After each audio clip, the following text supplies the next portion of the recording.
mission to be. Alright, boys and girls, Zell and I are back with continuing our journey through Heavensward. Speaking of Zell, hi Zell. So, hello, my blazes. We're back.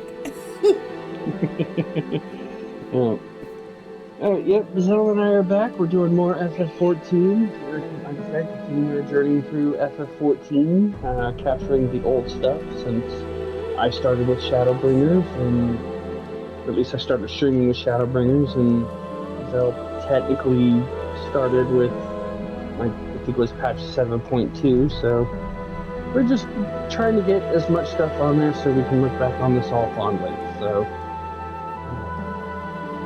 anyway, I believe today's goal is we're going to at least try and finish up part 1 of Heavensward New Game Plus, which will basically get us through the level 54 and 55 MSQ. If we can get a little bit more, we might try, but you know, the strive goal is to get through at least that much. Anything you want to add before we jump into this, Lizel? Not really. We do have a multi-stream up, so this way you can watch from both of our perspectives, and you can also kind of check out Lizel's new stream overlay and stuff. She debuted a redesign, I believe it was Friday? Yeah, Friday. She debuted a brand new redesign. It looks really good. She's proud. We're proud. Living vicariously through Zell. It looks really, really good. Yeah, I'm very happy with it. I'm afraid to ask, but at the same time, I also don't want to ask on stream like how much that ran here on top of how long it took. So, but yeah, off-air topic of discussion. Yeah. So, but if you're ready, we can go ahead and flip over to the main screen. I already have New Game Plus booted up. I do not, so that's what I'm gonna do. I'm gonna switch to main screen. Come on. Alright, just back. Come on. That's a nice black screen you got going. Yeah, there we go. Got it. There it is. I have to switch through instead of I want to rename this thing. You want to rename this thing? There we go. Because instead of just adding multiple sources for multiple games, I'm just going to use one and just constantly change it. I mean, whatever works for you. Yeah. So. Alright, so last time we left off, Strife and Nocta had traveled and arrived in the Churning Mists, where they discovered a Moogle up in the skies, which is unusual. Yeah. So, at this point in time, the most common place we found Moogles was in the Twelveswood, so it's really shocking to see them here. Yep. Alright, let's go ahead and head back to Churning Mists. Free teleport for you, dear Nocta. Yeah. Oh, we're not in group. Oh, yes. Sorry. It's okay. It's fine, I got my own plethora of Aetheryte tickets. And here I've been trying to be the nice guy footing the bill for all of it. Okay. Alright, there we go. There we go. Now it's proper. Yeah, now it's proper. 'Tis proper indeed. At least that's the kind of scuff that's easy to deal with. Yeah. Whee! Alpha, no! Ouch. Hey there, Alfie. Mountaintop diplomacy. Yep.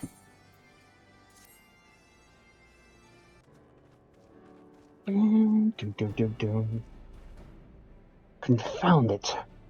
Could we but enlist the aid of one of the local Moogles? I'm certain Hraesvelgr would not elude us for long. Though the eye enables me to sense the presence of dragons, I can only identify nidhogg's with any certainty. We could wander the mists for days and not know if we were any closer to his brood brother. And those are days we cannot well afford to squander. Shall we divide our forces, then? Lady Azael, might I ask you to question any dragons whom you judge it safe to approach? I shall try, yet I fear the influence of Nidhogg's rage will render most of the Dravanians in the area deaf to reason. And what of you, Master Alphonel? I have not yet given up on the Mughals. Strife, Nocta, come with me to Gridania. I mean to petition the aid of the Mughals' kin in the Twelveswood. After that business with Mogglmong, I dare say they will be glad to help us. Assuming you have no need of me, I shall remain here. Nidhogg senses both the loss of his consort and the coming of the Eye, and his attention is firmly fixed in this direction. I mean to do what I can to hold his gaze in the hope that it might delay any action against Ishgard. Thank you, Estinian. Come then, Nocta and Strife. Let us make haste for Gridania and rendezvous at Nafka's altar. But I neglected to tell you. There is an aetheryte of ancient construction here which should make the return journey rather less arduous. Pray do not forget to use it. Who the hell do you think you're talking to? Rain?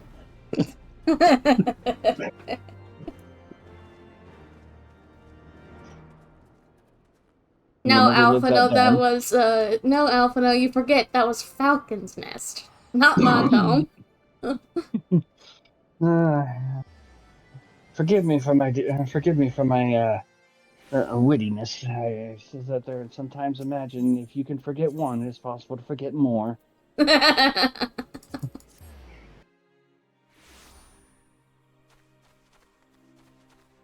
Right here. Alfie. We both did the same thing. We're just like, immediately to the elder seats here, yes.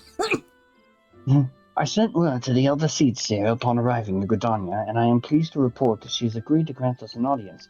If anyone can help us to contact the Twelveswood Mughals, it is she. We are expected at the Lotus Stand. I trust you are familiar with the conjurers stationed at its entrance? Yes. Now we go.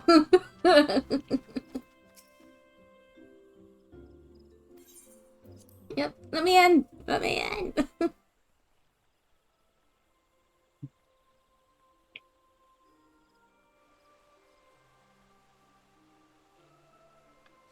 Ready? Yep. I bid you welcome, friends. The Admiral spoke of having met with you, but 'tis no less of a relief to see you safe and hale with mine own eyes. We humbly thank you for agreeing to receive us upon such short notice, my lady, and for all that you have done for us in our absence. Well, then it were solely to express our gratitude that we came to you this day. Alas, the tides of battle yet dictate our comings and goings. Elder Seedseer, we would beg your wisdom in a matter that may finally bring an end to the Dragonsong War. Be gone, friend. Wah wah wah wah wah wah wah wah wah wah wah wah wah wah wah.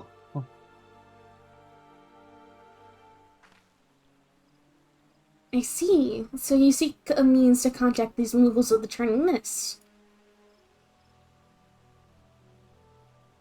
Oh, I said Koopa.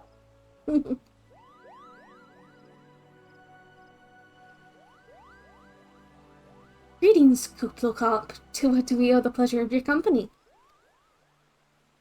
I was struck by the sudden urge to bring you some fruit, Connie, and I'm jolly glad I did. Tell me more about these Mughals in the sky, Kupo. I will gladly tell you all I know, though it amounts to precious little. We encountered a Moogle high in the clouds of Dravania and had hoped that you and your kin in the Twelveswood might agree to facilitate a meeting. Pray correct me if I am mistaken, Kuplo, but there are legends, are there not, which speak of Mughals who dwelled beyond the clouds? Indeed there are, Kupo. Long, long ago, back when the world was still young, they say my ancestors served the gods up in the heavens. Of course, that was before their masters took to bickering like spoiled children. Ah yes, the tale of good King Mogglemog the 12th. He is revered for holding fast to a rope of miraculous length that his subjects might climb down from the sky and escape to the world below. Ignoring the more fanciful aspects of the tale, it may well be that Kuplo's ancestors hail from the churning mists. Given how long his kin have resided in the Twelveswood, it is perfectly possible that the details of their history have faded into myth. Indeed, Master Alphino, such stories often contain a measure of truth. 'Tis like that the Muggles of the Churning Mists tell similar tales to the world below. I can well imagine why the one you encountered fled at your approach. Oh, fleeting second nature to us. We often hide when the larger races come trampling through the forest. Of course, where there's one Moogle, there's bound to be more.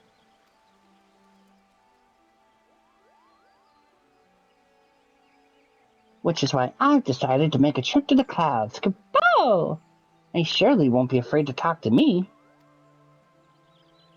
I was hoping you might say that, Master Kuplo. Kuplo? Well, you will accompany us, then. Just you try and stop me, Kupo! I'll admit, the thought of venturing outside the Twelveswood is a bit unsettling, but I can hardly refuse a chance to meet my distant cousins.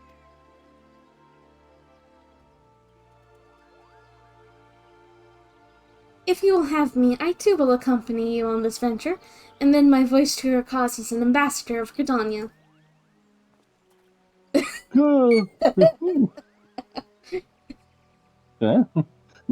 My lady, are you quite certain?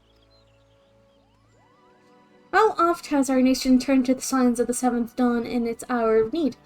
How oft have we asked the warriors of light to risk their lives to save our own?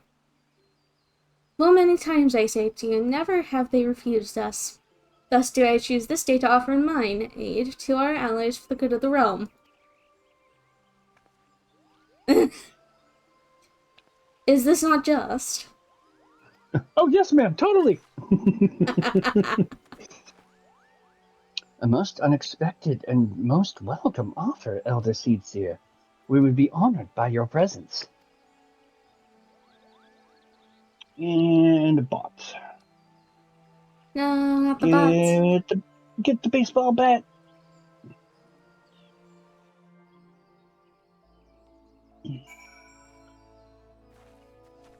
Speak with Alfie again. Yep.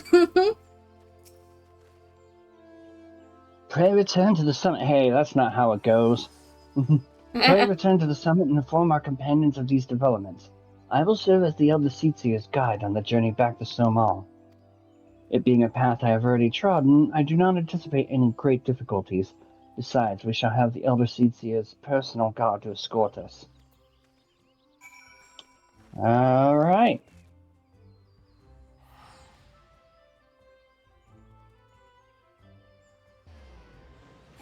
Achoo! Do do do do do do do.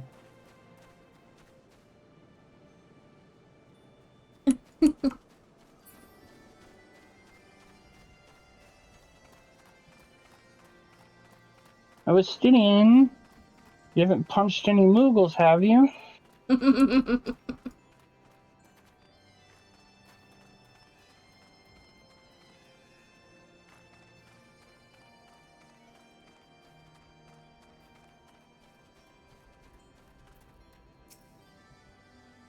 Hey, the malicious Hraesvelgr I put up for sale sold. Ready? Yep. Well met, warriors of light. Nidhogg has not stirred, but he watches us unblinking. So we recruited a Moogle and the head of Gridania. The Elder Seedseer herself answers your call. Then there is naught to do but wait.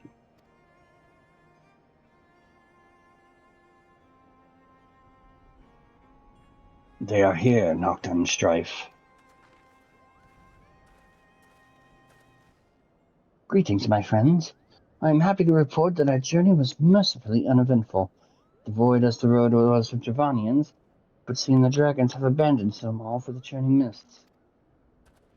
Elder Seatsier, may I present to you Sir Estinian, Ishgard's Azure Dragoon. It is an honor to meet you, Sir Estinian. I have heard many tales of your order's extraordinary skill and courage.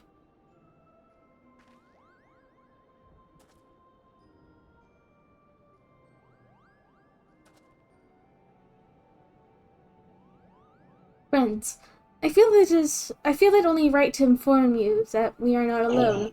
The Mughals are all around us, even as we speak, and I should imagine they are more than a little concerned by the horde of strangers that have descended upon their home. Mayhap now would be an opportune moment to introduce ourselves. Hi, my name is... What? My name is who? My name is... Chicka Chicka Nakaluna.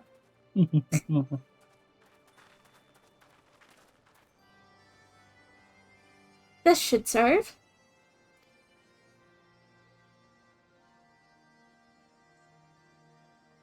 They're hiding, of course, but there are so many of them. Oh.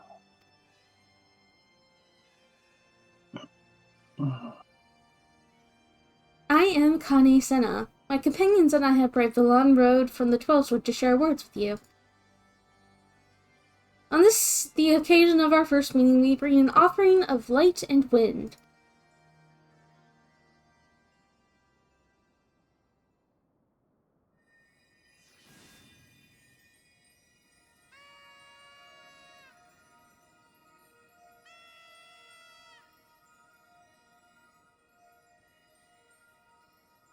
Oh, such a gentle and pleasing glow, Kupo.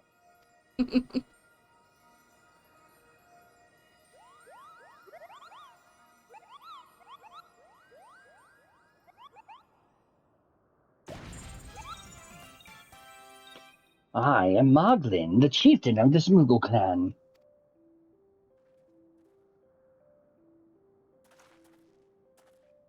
Chieftain Muglin, it is an honor to meet you.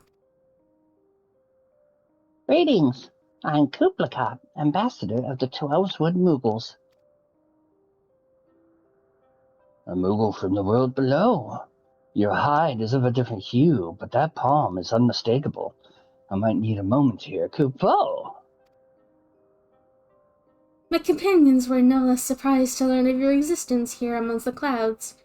I hope they did not startle you overmuch in their eagerness to make your acquaintance. Full well can I imagine your wariness. I am told that men have not walked here in nigh on 1,000 winters. Mayhap you will forgive them their forwardness when I unfold to you the grave matter which first brought them into your midst. My companions crave an audience with the great worm Hraesvelgr, that they might negotiate an end to the war twixt man and dragon. An end to the war, you say? I trust you, Kane Senna. The light of peace shines brightly within your soul. But I'm afraid the same cannot be said of your friends. To be plain, we did not hide ourselves because they were the first of your kind to be seen here in 1,000 years. Well, not only because of that, we hid because we smelled dragon blood. These skies are home to many, many dragons. While some crave peace, such as Hraesvelgr, many others crave the opposite, such as Nidhogg. Suffice it to say, we are worried that the presence of your blood-spattered warrior friends will attract the attention of the nastier kind and invite destruction into our happy home. Hey! Now, just a moment, Chieftain. Nocta and Strife here may have doled out the odd thrashing or two, but it's always been for a really good reason. They are the champions of the Twelveswood Moogles, and I'll not hear their good name slandered. Now, Ambassador, let's not ruffle each other's fur. I shall, of course, take your testimony into consideration. If I may, Chieftain, there is little room for trust between strangers. Might we not take this opportunity to learn more of each other?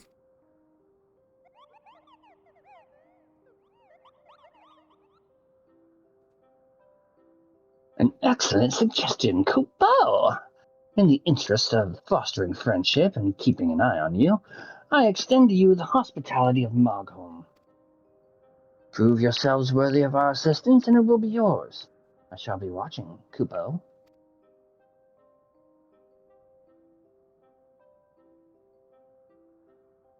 Well, it's a start. Mm-hmm.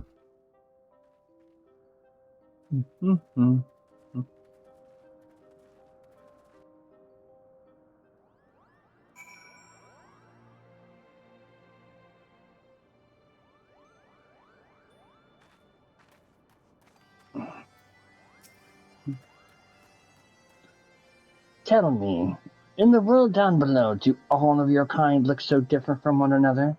It must be terribly disconcerting. What was it Kubla Cop called you again?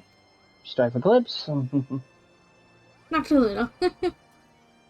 Strife. Nocta. Your names are as odd as your appearance. Have you ever considered a nice Moogle name like Moglin is taken, by the way, Koopa?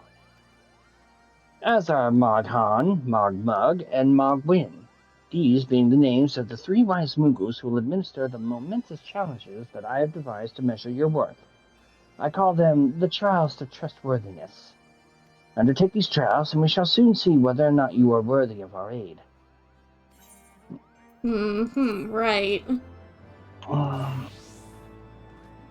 Alright, so do we want to start with Moghan, Mogmug, or Mogwin? That is a good question.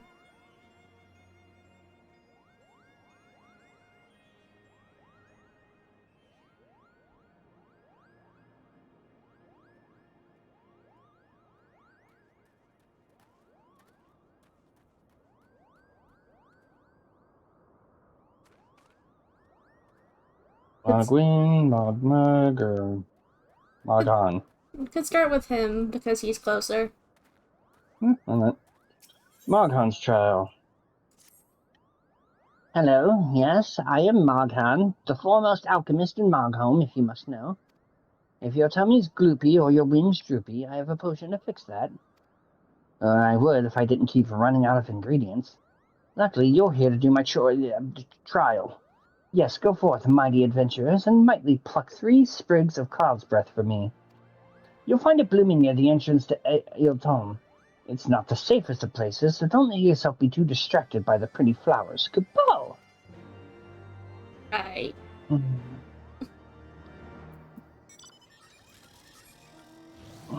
Dargan. Falcon.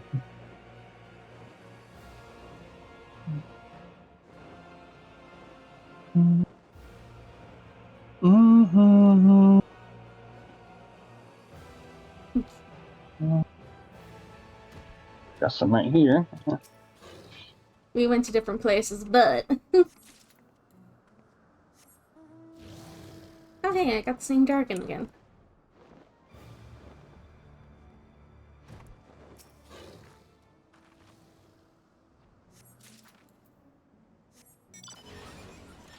Mecha Dragon!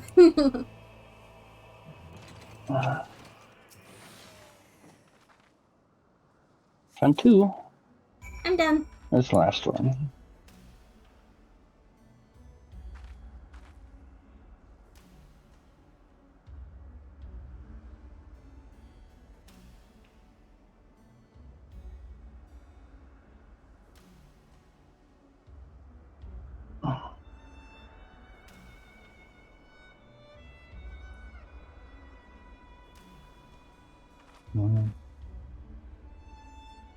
Aha.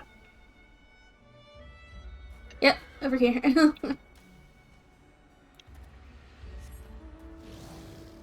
Once again. 80s. A bane of rain existence. Why? Why do you always have to give me cereal?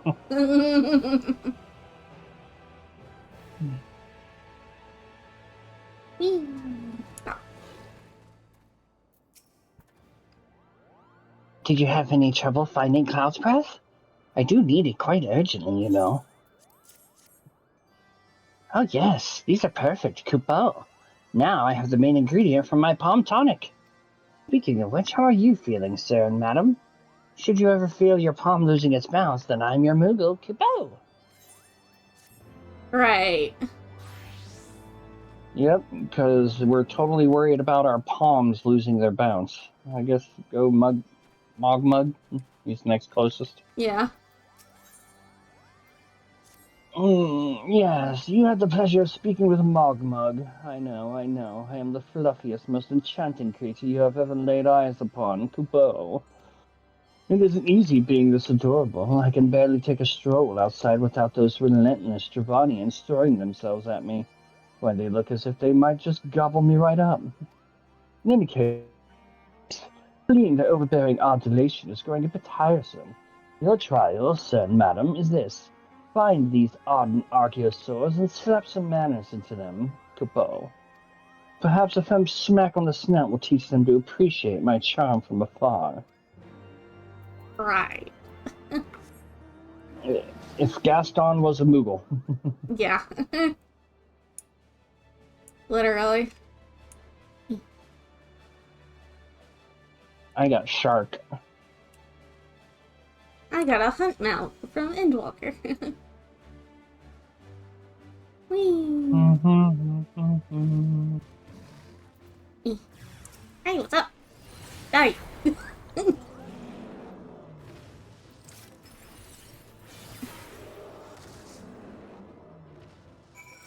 That's it? That looked a little painful. There's no kill like overkill, my Oh. friend. Yep. You got Amuro! Love it! I got Tsukuyomi mount. Hey.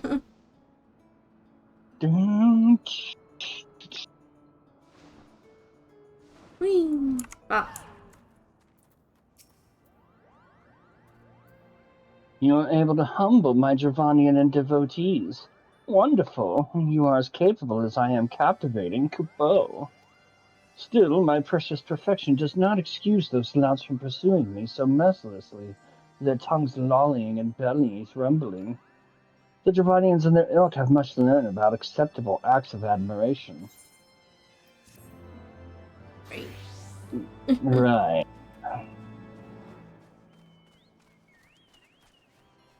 And Mogwin. Mogwin's the name and art is my game. When it comes to painting, there are none in Mogholm who can match my talent with a brush, Kupo. I know why you have come. Chieftain Mogwin has demanded that I test your trustworthiness. But as I trust no one to create art that will satisfy me, I instead charge you with retrieving a masterpiece I seem to have misplaced. It was an ambitious and innovative work, guaranteed to fetch at least 4 Kupo nuts on the open market. You must find it. Question the masses. Surely a pebble painted with such vibrant color and unmistakable panache couldn't have escaped the notice of every Moogle in Mogholm. Mm-hmm. Right. I'll find your stones. Mogwin is missing his masterpiece, Kupo. Oh, you mean that paint-smeared mess of a pebble? I've not seen it recently, a fact for which my eyes are proudly grateful.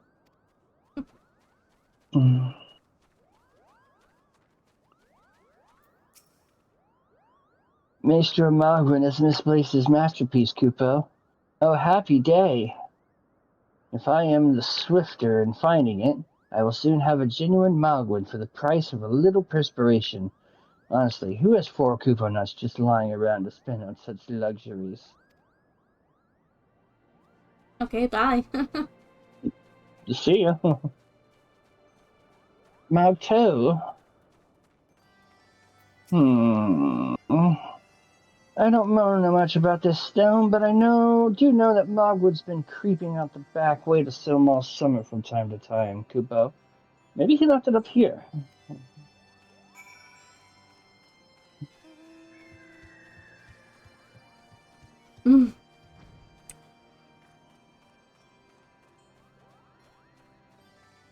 Well, what did you find out, Kupo? Ah, yes, now that you mention, I do seem to recall leaving my pebble out in the sun to dry. The second part of your trial commences. Go, adventurers, and retrieve my masterpiece before some art-starved admirer swipes the stone for himself. Okay. Eden! Hark!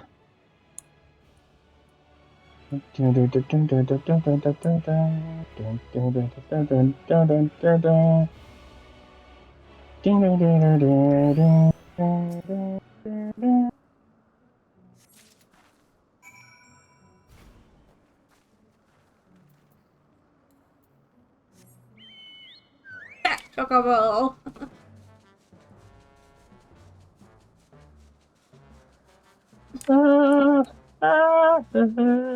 Right down.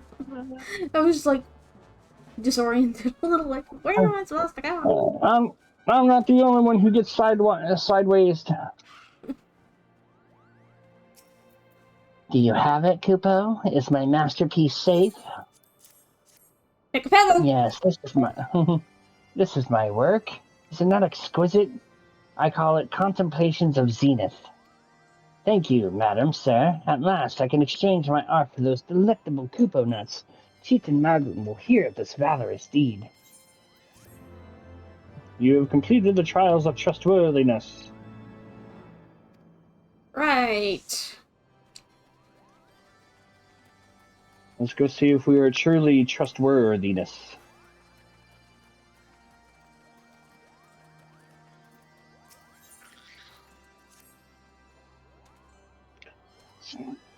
Strive, Doctor, if that is what you insist on calling yourself. You have completed the trials of trustworthiness administered by the taskmasters Moghan, Mogmug, and Mogwin. During this grueling test of character, I closely observed your conduct, as well as that of your companions. And I am decided, Kupo, gather your friends before me now, so that I need not repeat myself needlessly. Okay. I'll just work around the circle to the back. Yeah. Yazel? Yeah. What sorcery is this? That my heart should stir at mere fluffiness.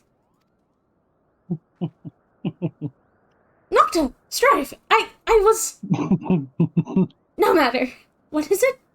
Chieftain Moglin has made his decision. Well, let us not keep it waiting then. Classic Terra move. You become such friends, Kupo. My Moogle cousins love to sing and dance as much as I do. Chieftain Moglin has finally come to a decision, has he? Well, I suppose I better flutter over and see.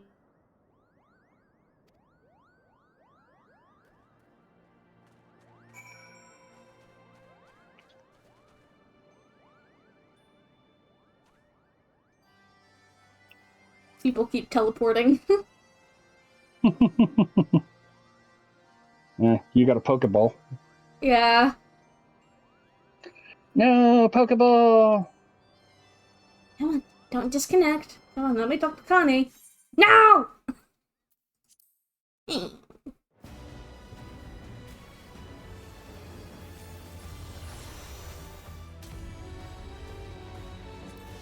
Did you disconnect? Yeah. After these messages, she'll be right back. You are officially logged off. Yay.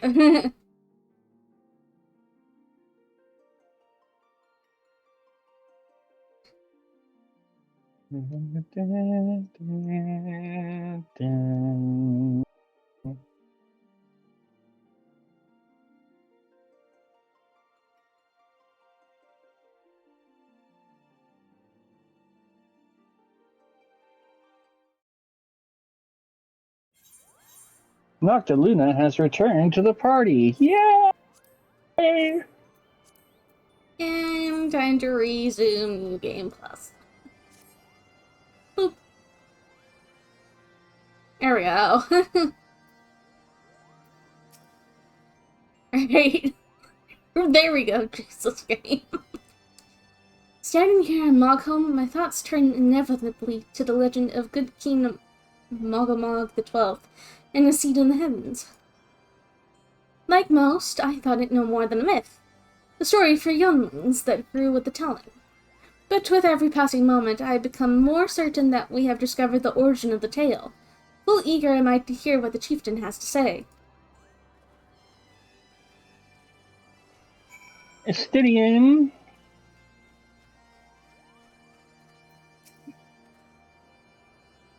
How go your trials, warriors of light? I myself have been sent on a number of expeditions to chastise the local dragon population. Did not their chieftain wish to avoid inflaming the Dravanians? Such contradictions aside, our hosts seemed entranced by the height of my leap. They compared me to Mog, a lance-wielding Moogle warrior of Eld, who also favored such attacks. 'Twas meant as a compliment, I expect, but I doubt these furry lumps could outleap a Karakum limb, much less a dragon. Conclude your business here, swiftly, Strife, Nocta. I like not this place.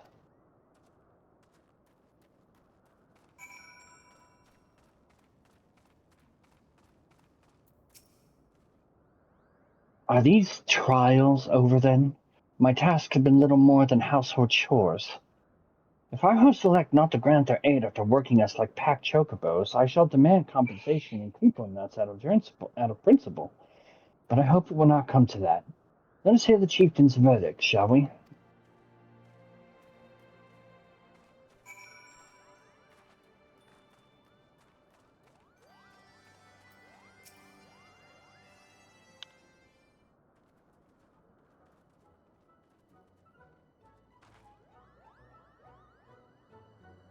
Never have I seen such determined workers, Kubo.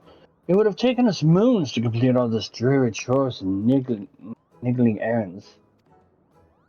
And have our labors proven the purity of our intentions, chieftain? Without a doubt. In fact, there was never really all that much doubt to begin with. You were, after all, already friends with a fellow Moogle. But you see, before any meeting of Hraesvelgr could take place, certain preparations needed to be made. And what better way to help you pass the time than by having you perform all those tiresome tasks that no one ever wants to do, Kubo?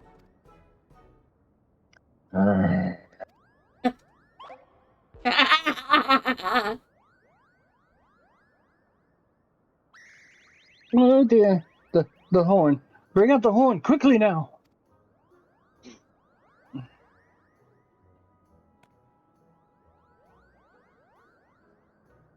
We blow on this wondrous instrument whenever we wish to speak with the Great Worm, Kubo. We haven't perhaps been treating it with the care it deserves of late, and I think Moghan may have sat on it. Some time for cleaning and polishing and straightening. No lasting harm done, though. Now you need simply head to Zenith at the worm's dwelling to the west, and give the horn a good toot. We are in your debt, chieftain. Thanks to your noble gift, we shall finally have a chance to plead our case to Hraesvelgr. Very possible, yes, but I wouldn't get my hopes up too high, Kupo. The old worm isn't terribly fond of,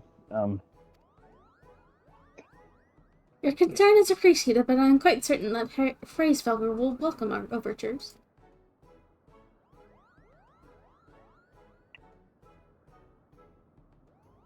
Should we ever arrive at his lair, we have squandered enough time already.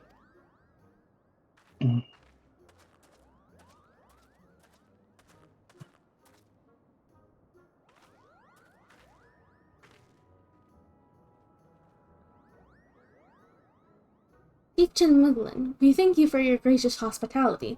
Though we must soon take our leave, I pray that we may continue to nurture the shoots of this new-sprung friendship twixt earth and sky. Of course, Kupo. Visit us whenever you wish. Consider Mogholm your home amongst the clouds.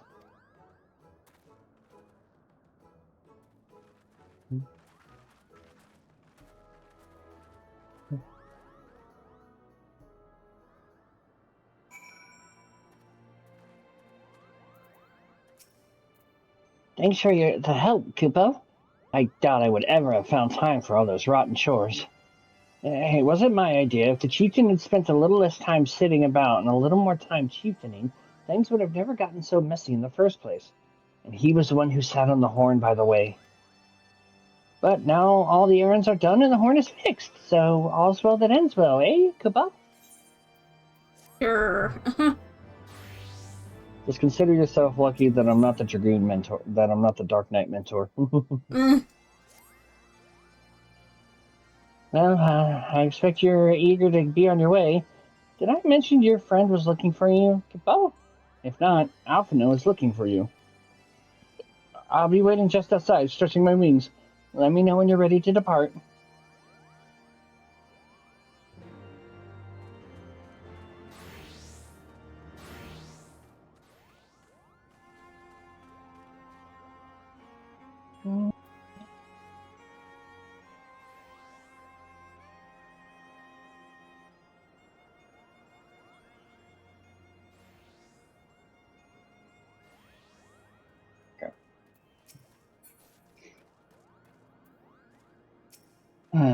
To the best of my knowledge, we have all that we need for our trip to Zenith, and I believe the Elder Seedseer and her retinue will soon be making their journey back to Gridania.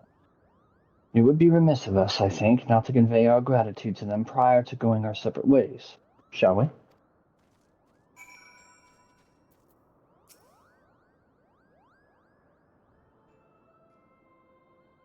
Alphino, Strife, Nocta, I do humbly thank you for what has been a most enlightening experience. Were it not for your pioneering spirit, the existence of these muggles might never have been revealed to us. 'Tis we who should be thankful, Elder Seedseer. Were it not for your timely diplomacy, they would have never have chosen to reveal themselves at all. And 'twas your presence, Kublagop, that ultimately won us their trust. It must have taken a great courage to leave the sanctuary of the Twelveswood, and we are exceedingly glad that you did. It was my pleasure, Kupo. I made so many new friends and have so many fantastic tales to tell my kinsmoogles back home.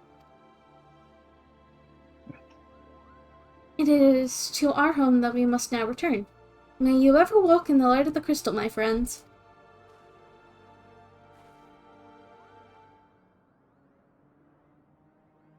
Safe journey, Elder Seedseer. We too must be on our way.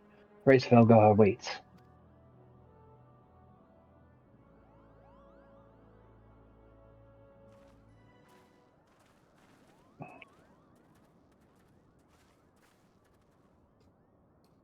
Warriors of light, pray attend closely to your companion, Sir Estinian.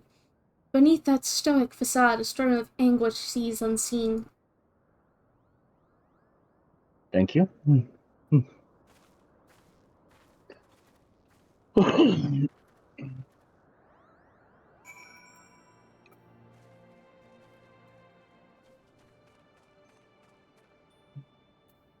Shave a little time. Light! Herb. Denator.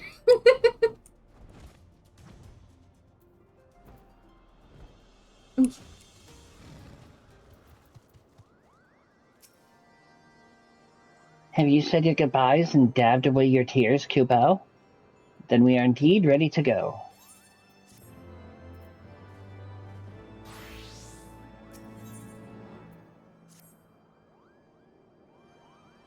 As Chieftain Moglen already explained, the shiny instrument we gave you is the best means of grabbing Hraesvelgr's attention. I'll come along and show you the way to Zenith. That's the big palace where you need to blow the horn. First things first, though. We need to make for Asai. Oh, and watch out for rampaging dragons. Maybe that should have been the first thing. Kupo?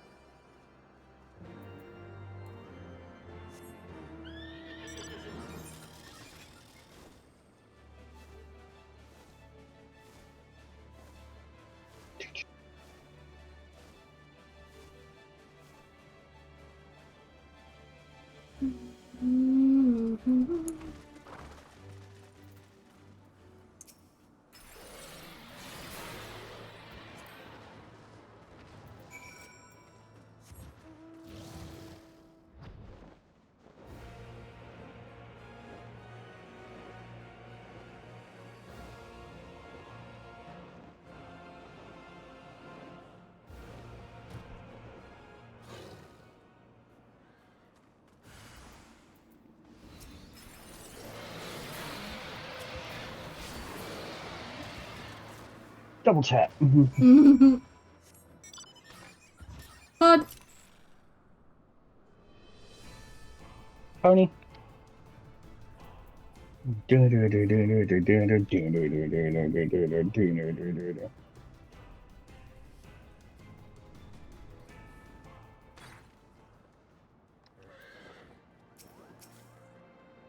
Things were a bit bitey for a while there, but I think we've arrived in one piece. Koopa? I wonder what has the dragon so awfully snappy. I mean, the bad ones are always bad, but they seem worse than usual.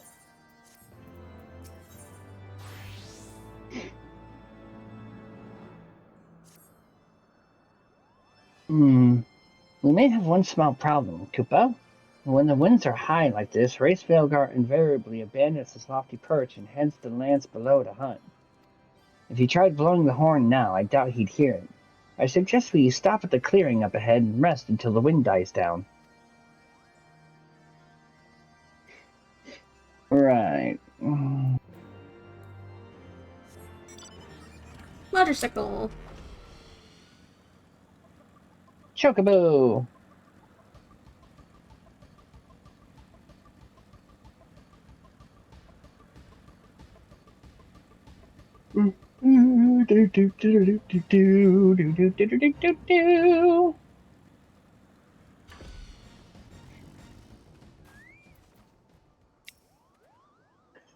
This should do nicely, Koopa. The winds will likely have died down by tomorrow, but until then we might as well make ourselves comfortable. If we must interrupt our journey so close to its end, I suppose this place is as good as any. And mayhap a brief respite from the hardships of the road will help clear our minds in readiness for the coming parley. Very well then, I believe a campfire is in order. Leave the gathering of fuel to me. I acquired a keen nose for firewood during my time in the frozen waste of Kurthus. Clear our minds. 'Tis Master Alphina whose mind needs clearing. The thought of meeting a great worm in the flesh has befuddled the boy. Did you see him stroll away as if these ruins were not crawling with deadly beasts? Follow him, Nocta and Strife, and see that the wildlife does not make a meal of our young friend. We will have the camp ready by the time you return. Okay. Fun time, yeah.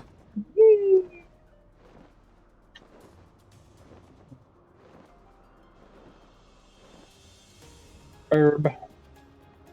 Sophia Burb.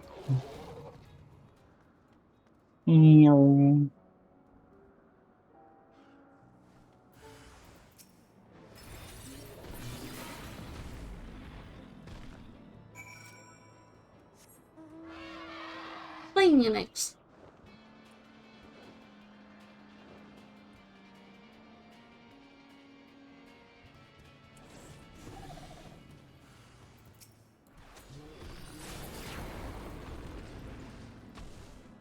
Damn. I used my You took out. I used my AoE. You took a dragon out in the process. Yep. Bum, bum, bum,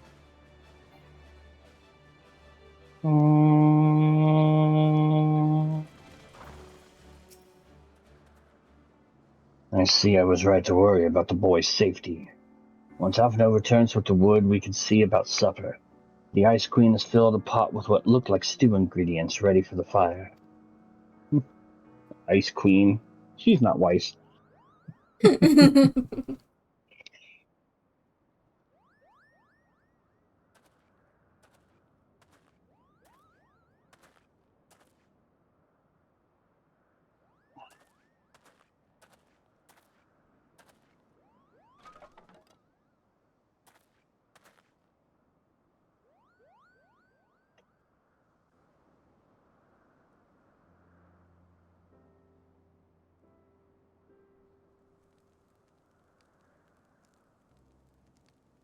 I remember correctly, this one is voiced, so...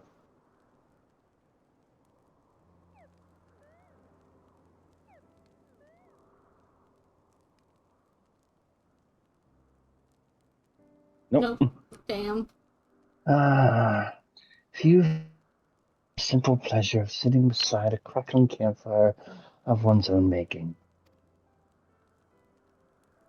So speaks the great explorer. Until recently, you wouldn't have recognized firewood if it came with kindling and a flint. 'Tis well you instructed me so patiently, then.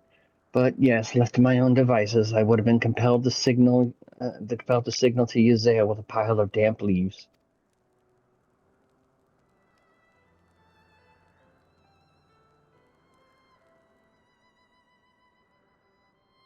I was born the pampered son of a Charlian dignitary, and alongside my twin became the youngest student ever to be accepted into the studium. How proud I was to match wits with scholars and philosophers. How ignorant of my own shortcomings, that hubris invited manipulation and betrayal, and led to the downfall of the science. We all of us are guilty of similar ignorance. How many men lay down their lives never knowing what it is that they fight for, never questioning that which they have been taught to believe?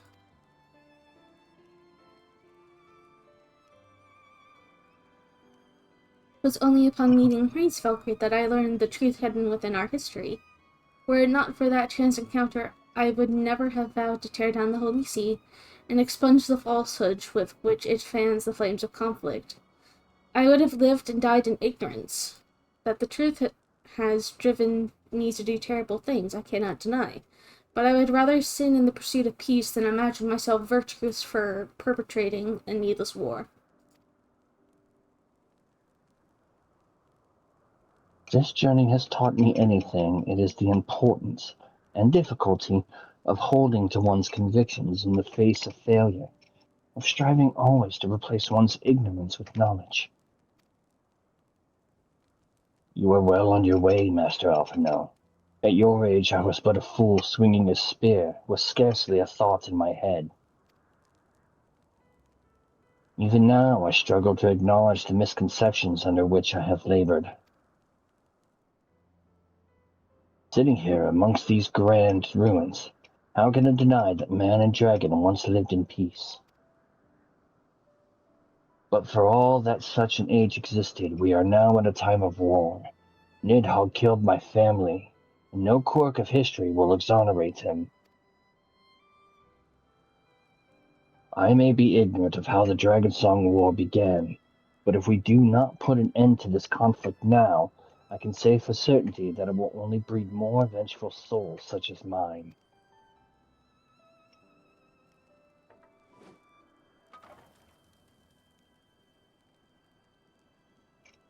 In my hand resides the power to vanquish a great worm.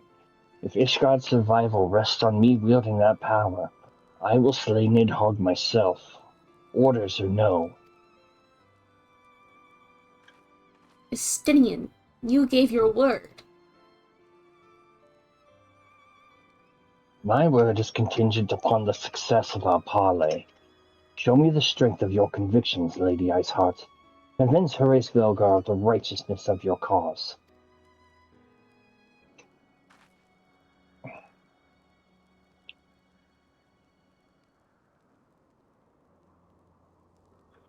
Doubt not, but that I shall, Dragoon. Well, wind's willing. We shall have our answers on the morrow. Let us sleep now and face our fate with the rising of the sun.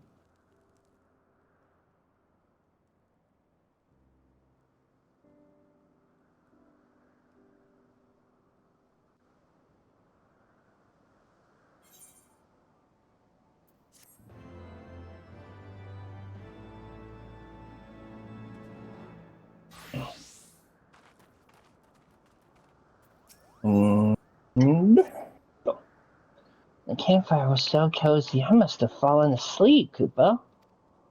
Do you feel how the winds have shifted?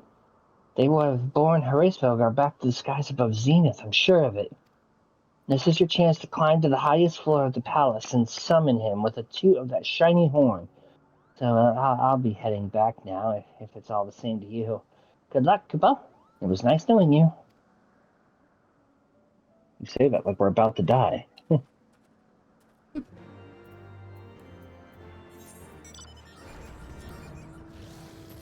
Titan.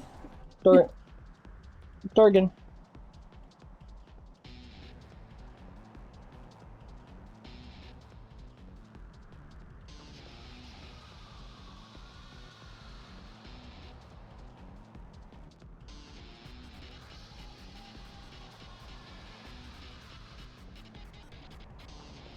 Dun dun dun dun dun dun dun dun.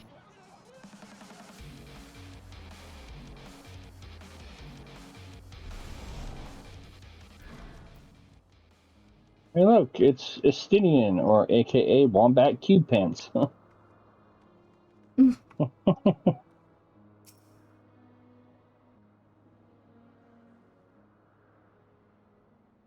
dun, dun, dun, dun. Alright, let's try this.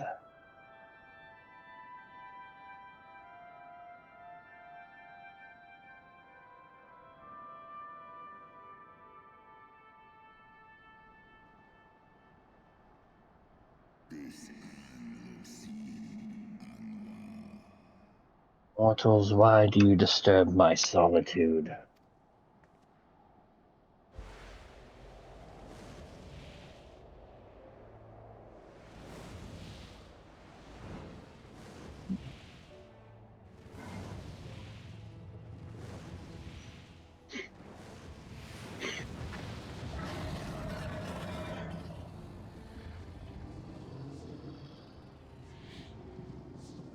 Hraesvelgr.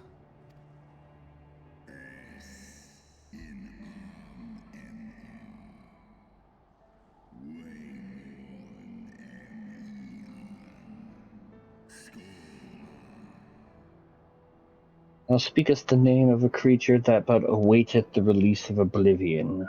Leave me. By the 12. Mine ears hear the tongue of dragons, yet the meaning rings clear within my mind. How can that be?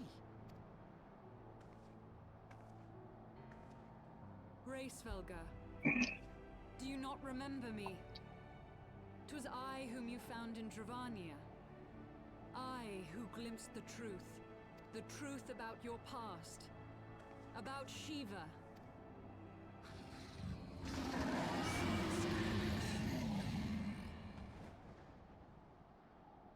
Do not speak her name, mortal.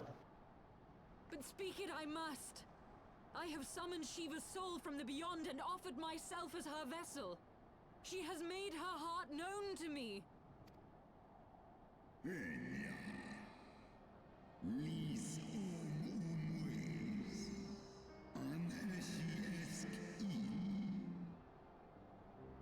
Foolish girl, thinkest thou my beloved spirit hath descended from the heavens?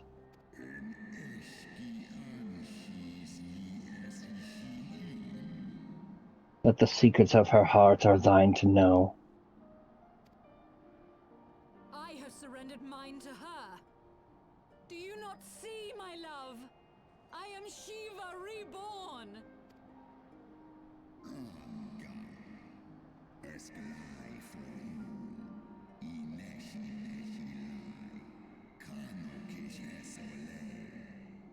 Gullible fool, the light but illuminated the past for thee. It did not grant thee omniscience.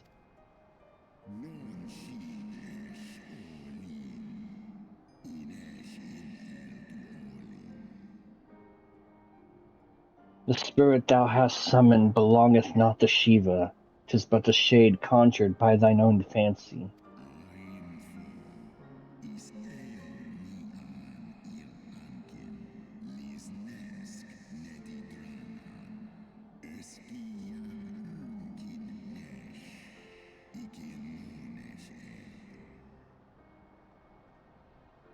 In an age long past, mine own kin were guilty of like folly. Beguiled by the Dark One's lies, they attempted to resurrect a king amongst worms. Yet the divinity they called forth merely borrowed the semblance of my fallen brood brother.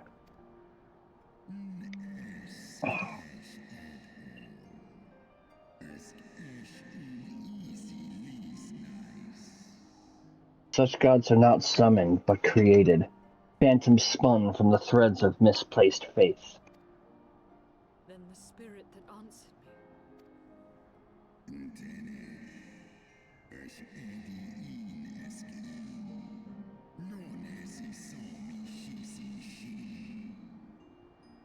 Was but thy dream of Shiva. The soul hath been corrupted by a deity of thine own making, child.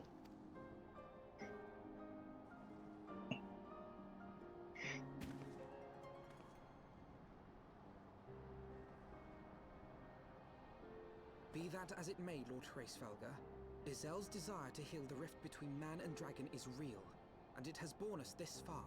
We would spare both our kind and yours the ravages of this senseless war. Pray join your voice to ours in a call for peace and forgiveness.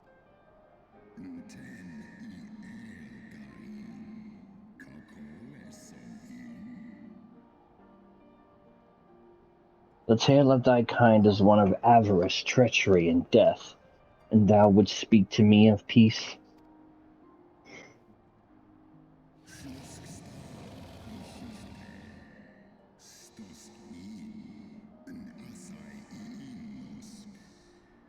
Hark thee, mortals, to the naked truth, and then tell me thou deservest forgiveness.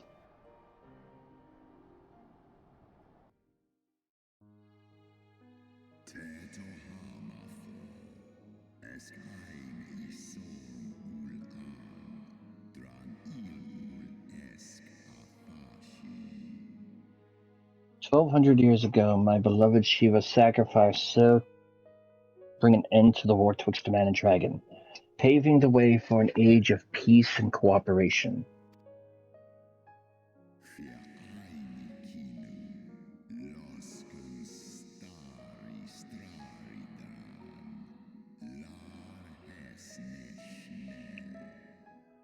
Two centuries of harmony were to follow, during which time the Ellison learned much about us, not least that the eyes of a great worm are the wellspring of his strength.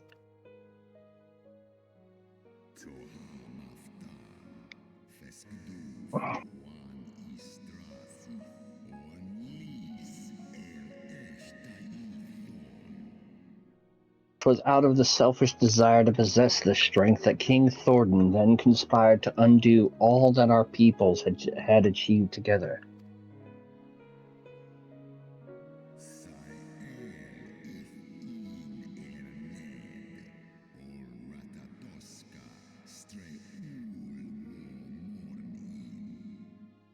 With the aid of his leal knights, the most noble of Ellison lured my brood sister, Ratatoska, into an ambush, and took from her that which he craved.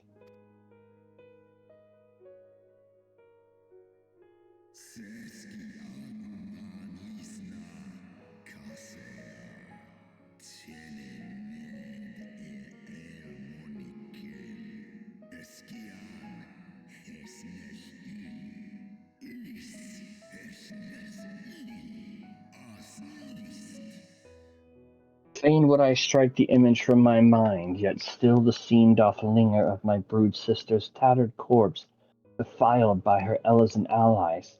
They had torn out her eyes and feasted upon them in the manner of wild beasts.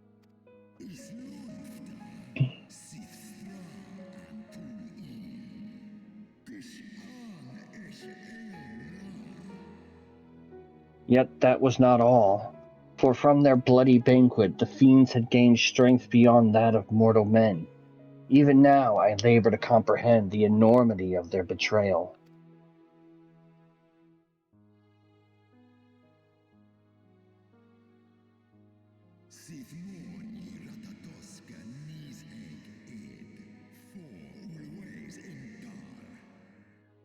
Nidhogg was the first to learn of the atrocity, and he took to the skies, hungry for vengeance.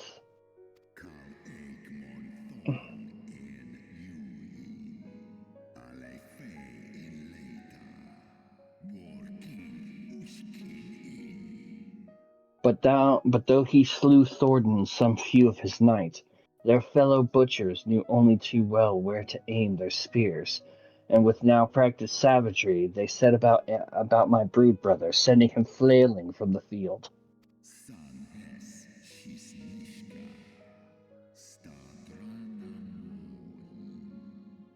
Such is the truth of the truth the Holy Seed would keep hidden. Such was the beginning of the Dragon Song War.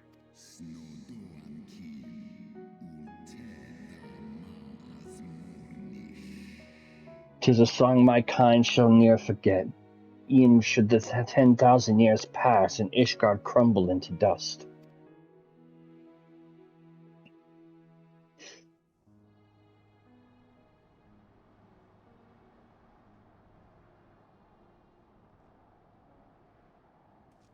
Your tale bears scant resemblance to the one I was taught.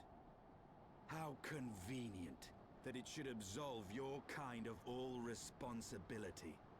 But tell me, dragon, why should I believe your version of events?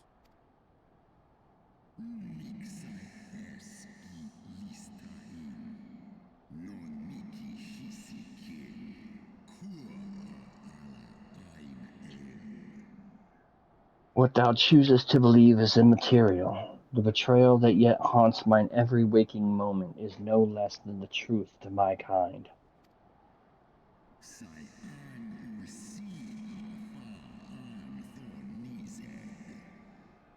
And Nidhogg meaneth for Thornton's people to suffer for this sin till the end of days.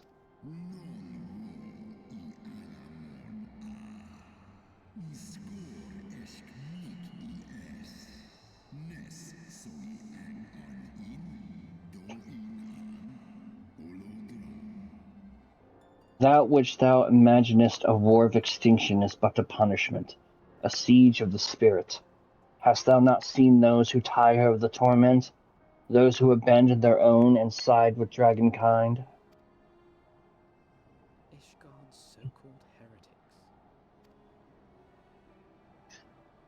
heretics.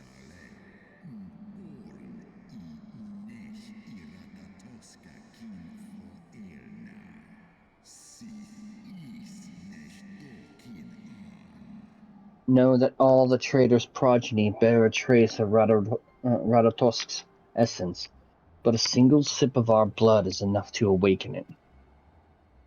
Then, the seed lies within us.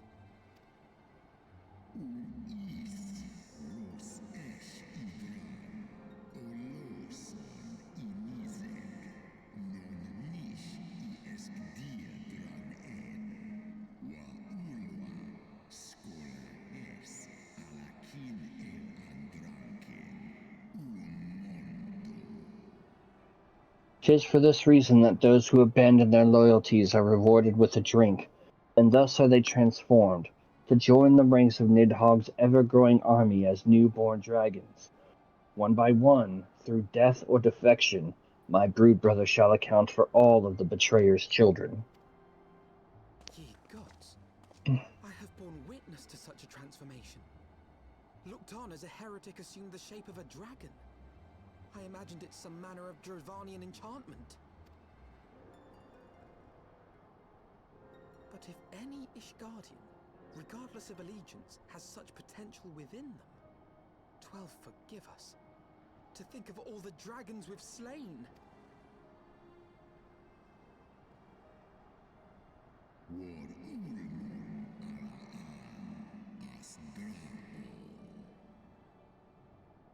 There will always be some, of course, who choose to fight until the bitter end, like thee, Dragoon.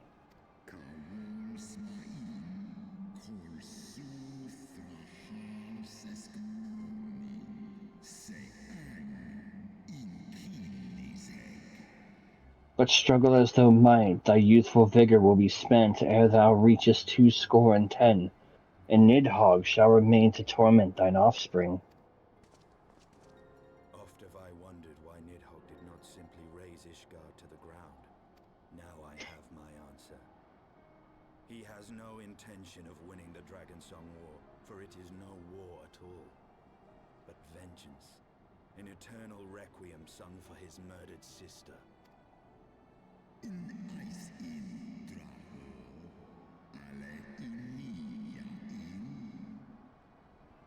Thou hast the right of it, Dragon Slayer. Comprehendest thou now the futility of thy quest? I have not come this far only to admit defeat. We can still return the eye to Nidhogg and beg forgiveness for our ancestors' crimes. Mayhap our words will sway him.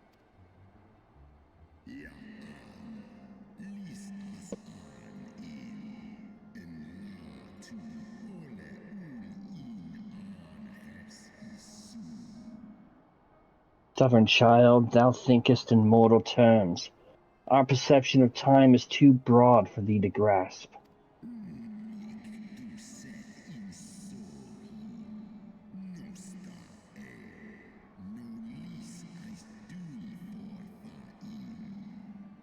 "'Tis a simple matter for thee to offer thine apologies. Thou didst not perpetrate the crime. Despite thy visions, the deeds of history seem distant to thee.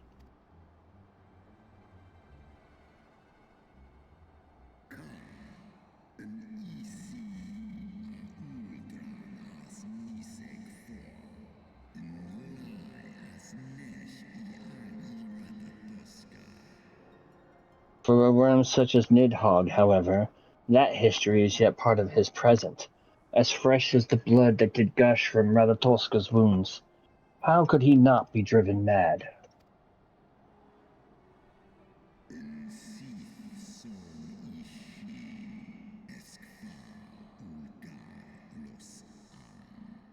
"'Tis only by the calming embrace of Shiva's soul that mine own fury hath not consumed me.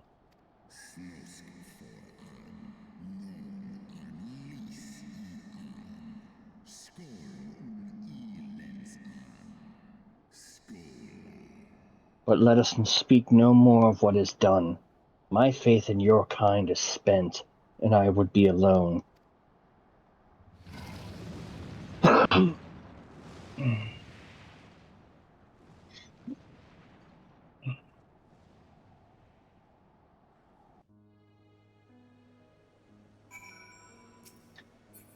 Well, Oh, that went great.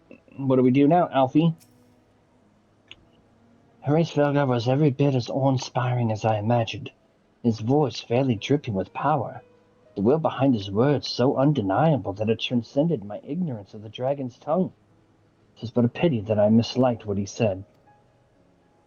So far did we travel, even unto the very heavens themselves, only to be dismissed like unruly children, and far from mitigating this humiliation, the hidden truth we have learned serve only to prove that our grand mission of peace was destined to fail from the first.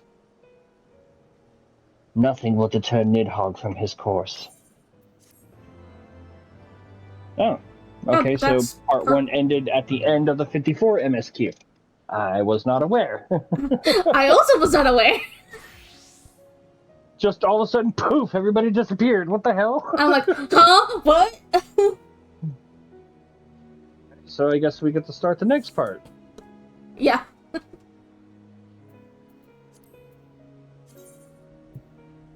Alright, Heavensward Part 2.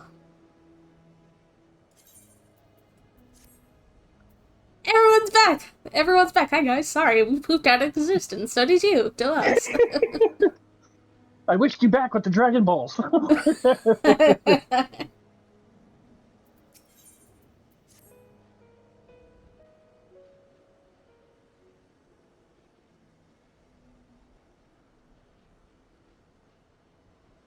Well, what do you propose we do now? I, for one, am intent on continuing to the east. What is there to be found in the east? Nidhogg's lair, the Aery, is said to lie in that direction. And the eye tells me he is near. You cannot still mean to slay him. You cannot still mean to stop me. I have been true to my word, and aided you in this fool's errand with Hraesvelgr. But your efforts at parley have come to naught, Lady Iceheart. I would see Ishgard saved, and for that, Nidhogg must die. With the tale of our ancestors' vile betrayal yet ringing in your ears, you speak of continuing this war? Nay, lady. I would but pierce its vengeful heart. When Nidhogg dies, this war shall die with him. A moment, Estinian. You yourself spoke of the Great Worm's strength. That you believed him powerful enough to raise your city to the ground. How then are we few to challenge him? Even behind the stout walls of Ishgard, with an army of knights manning the defenses, our victory would be hard won. Yet you propose to contend with the beast in his own lair. In close combat, this will afford us an advantage. And with two Azure Dragoons working in unison, who can say what might be possible? But such speculation is meaningless if we cannot even find the worm. Our first task must be to seek out Nidhogg's lair. The story of this nation grows bloodier by the moment. Must death always be answered with more of the same? Such is the way of things, I fear. I shall consider it a miracle if mine armor is not stained crimson ere this conflict is ended.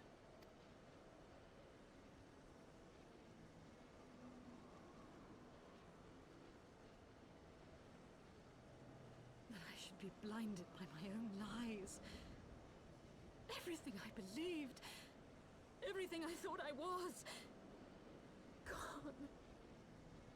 All gone. Leave her. Your words will not reach her now. And we have not the time to wait for her to gather up the pieces of her shattered For Gazelle. Mm-hmm.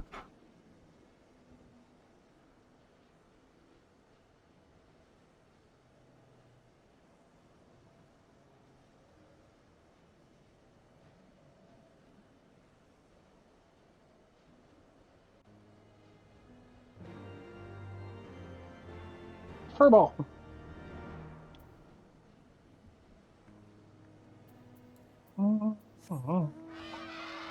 Nice.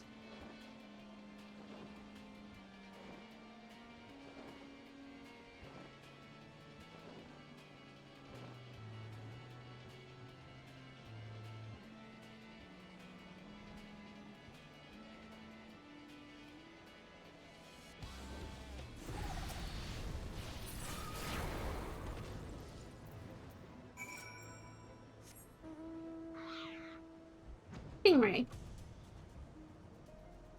Flaming go blue.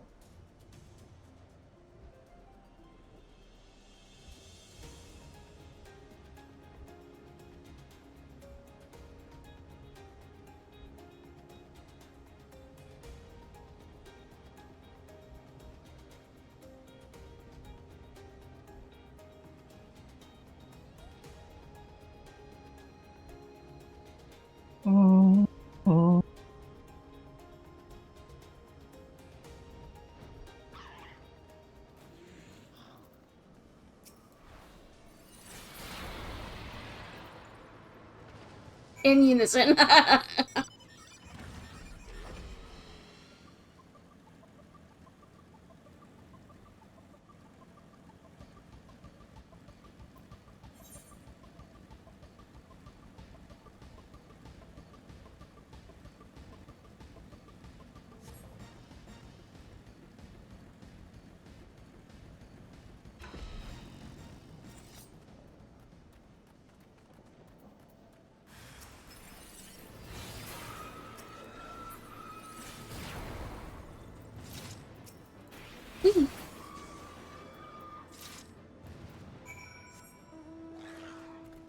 Monster Hunter. Falcon. Falco. Punch. Do do do do do do do.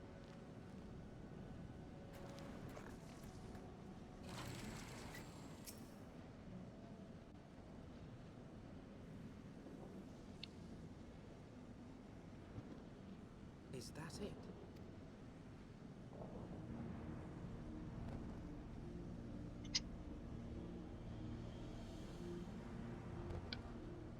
Aye, that would be the Aery. I feel Nidhogg's presence through the eye, his caustic hatred gnawing at my soul. 'Twould seem the death of his consort has put him on guard. Mark how he wards his lair with tempestuous winds. A similar barrier once barred our entrance to the primal Garuda's domain, until we discovered the means by which it could be penetrated.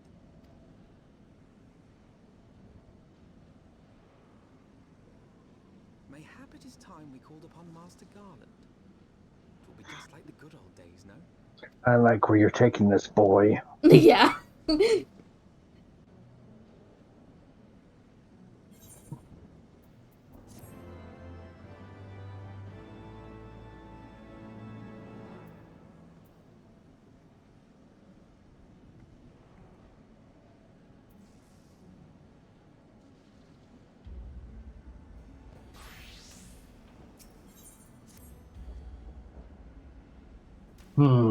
A force of sufficient power to break through a primal's defenses might conceivably grant us access to the Aery. And I can offer no better solution. Pray consult this engineer friend of yours. Very well. On the condition that you swear not to lure Nidhogg from his lair in our absence. And steal all the glory for myself, you mean? Nay, I am not so selfish as that. Contact me by Linkpro when your preparations are complete, and we shall set forth from Ishgard together. I suggest we rendezvous back at St. Ritna's Forum, Strife and Nocta. From what I gleaned of the Holy Sea's decidedly ambitious airship project, it will still be in Ishgard. Okay. Back to Foundation. Mm-hmm.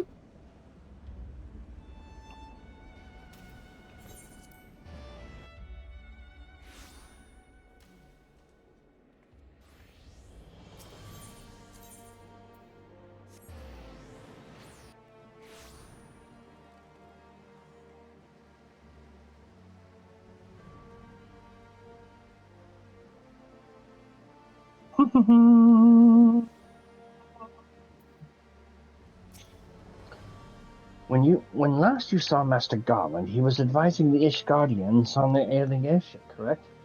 In that case, he still might be at Cloud Camp Top. Failing that, we could try the airship landing, or mayhap even the Skysteel manufacturer. But let us not waste time searching aimlessly. Someone in the city is sure to know where to find him. The question is who? Sir Aery would seem the obvious choice, but there's no guaranteeing he will be able to grant us an audience at short notice. Ah, I have it.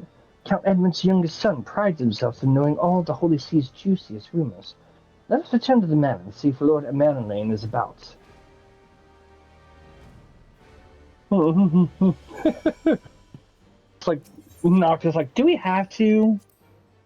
Yeah. Like, of all the people, do we have to talk with him? Yeah.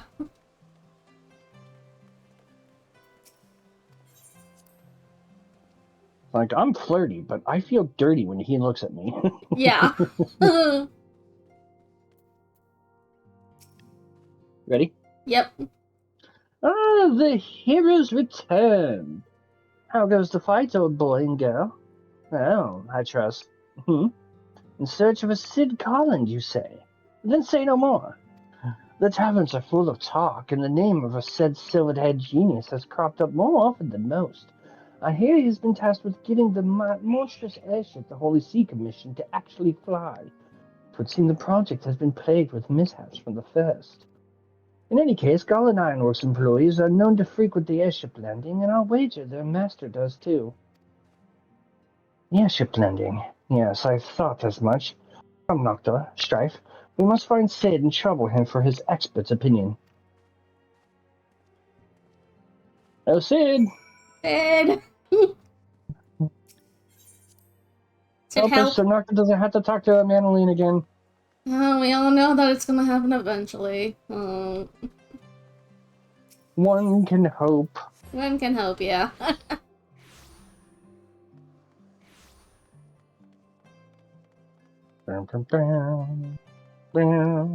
Hi there, Sid.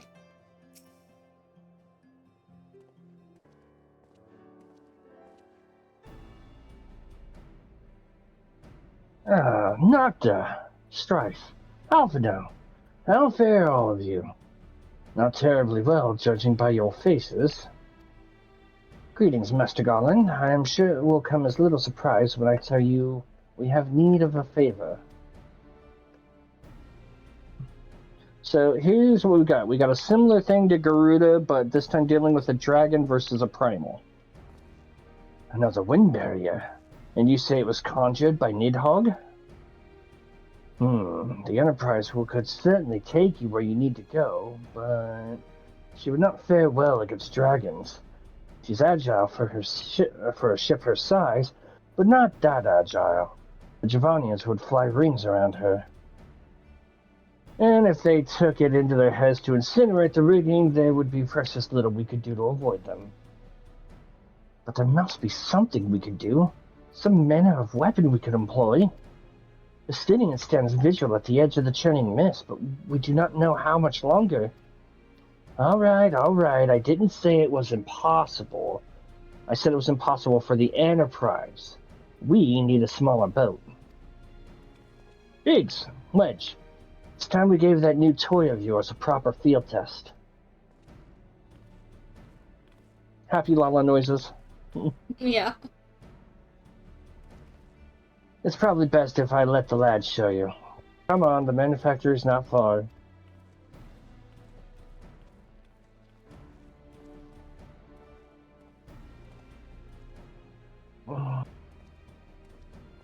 I like how Alfredo just looked so unsure for a moment. He just looked to us and we nodded and he just We're just like, just go. Don't question it, just go. Yeah. At this point, it's just a waste of time to question it. Let's just go and see. Yeah.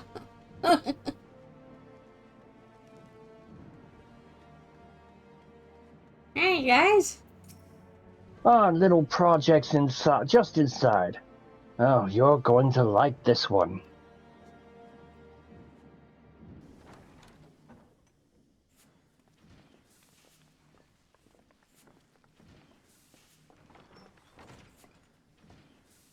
What? Huh? Feast your eyes upon our latest and greatest feat of engineering. We call it a mana cutter.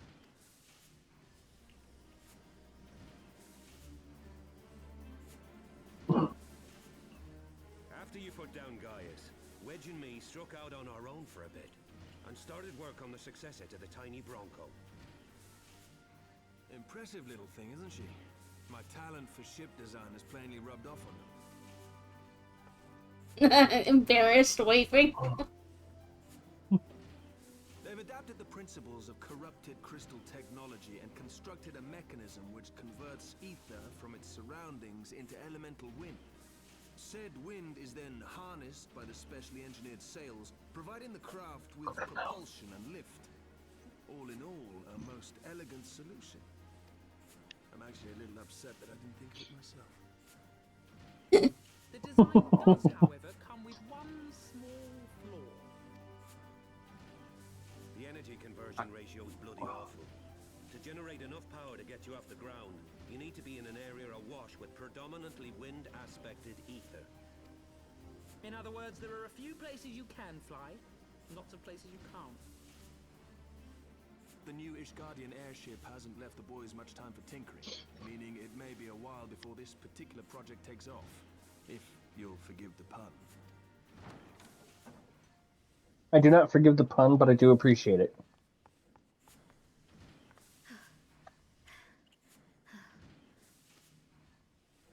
Tataru, what's happened? I've been looking all over for you. There's been word from Aldar. It's about Her Grace the Sultana.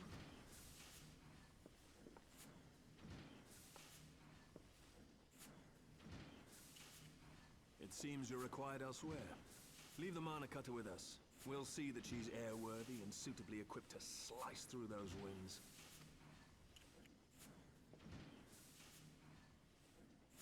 You, meanwhile, should concentrate on providing Raoban and the Sultana whatever help they need.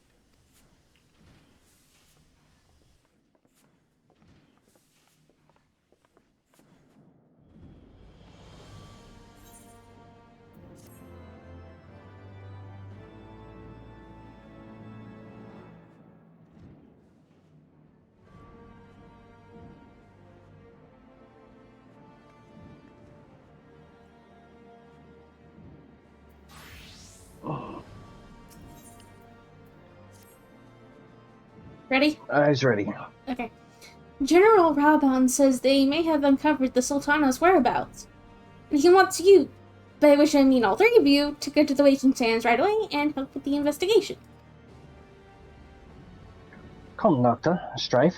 Pressing though Ishgard's plight may be, our presence here will not serve to hasten the Mana Cutter's completion. Let us return to the troubled lands of Thanalan and lend what aid we may. Tataru, have our friends at the congregation send a message to Estinian. Tell him we have identified a solution to our problem, but that it will take some time to prepare. As you wish, Master Alphino. To the Waking Sands, warriors of light. 'Tis past time Uldar was delivered from this darkness. Mm-hmm. Pray return to the Waking Sands.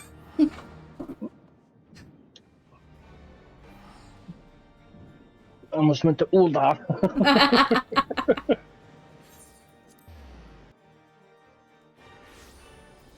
What shall I get for Mount Roulette? Horse. Moon! Moon.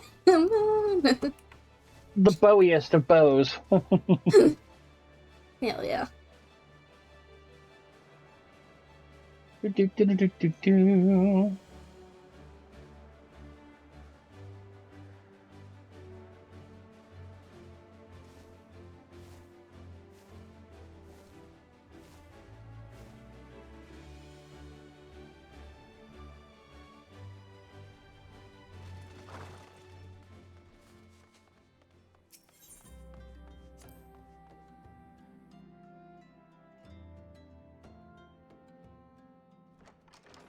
All right, we're here.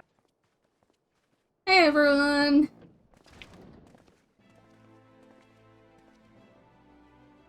Thank you for coming. You look much better, Robon. No thanks are necessary, General. I trust your recuperation continues apace.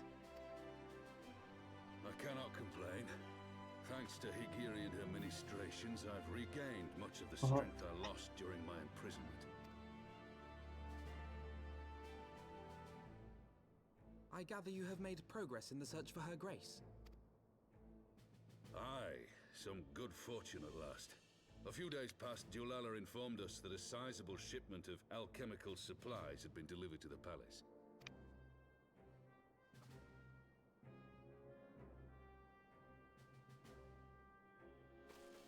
With Papa Shan's assistance, I set out to ascertain the source and nature of the shipment. My inquiries led me to Frondale's frontistery. There, I learned that an order had been placed for a curious substance designed to sustain patients trapped in death-like slumber. An invention of the former head alchemist, apparently. A death-like slumber? This cannot be a coincidence. It lends some weight to Dulala's claims, aye. Her Grace is likely somewhere within the palace, abed but alive. Before making any attempt to extricate the Sultana, however, it seemed prudent to learn what manner of substance was used to induce her torpor. To that end, I made inquiries as to the whereabouts of the one most like to have administered it. The lady in waiting, Mariel. We sent for you as soon as we learned of her location. All that remains is to apprehend the woman. We shall find our cat's paw in the Silver Bazaar. But we must tread carefully. The market is not the bustling place it once was, and someone is sure to mark our coming. Should they inform the monetarists, we'll have a fight on our hands. We must be prepared for the worst, and being short an arm, I thought it wise to take another in its stead. What say you, warrior of light? Will you lend me yours? As if we need to ask. Then I pity the bastard that stands in our way. Come, my friends. For Nod. Normo and for Uldar!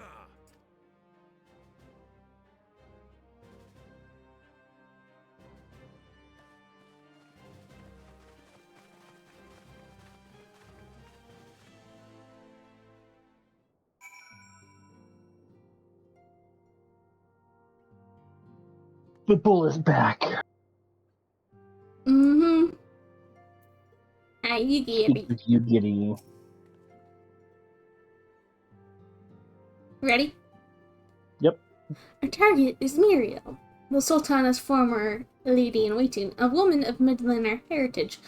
I am told the two of you have met. Our sources indicate that she left the palace shortly after the incident, and quietly rejoined the dwindling population of the Silver Bazaar. I suggest we begin by questioning the market's residents, and confirm that Muriel is still in hiding there. Okay.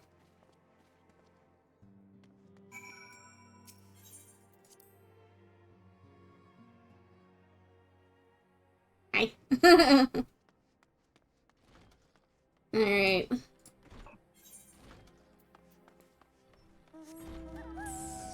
Eden! Houston!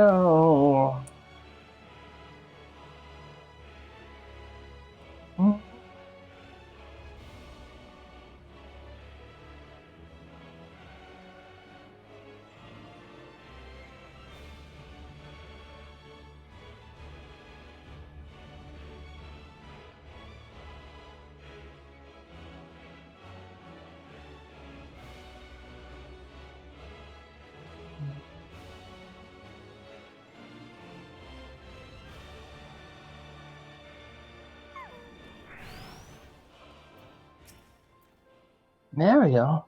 Aye, she's here. Left the city for good, she says. Barely leaves her house, though. It's the one closest to the market entrance. Well, that's good to know.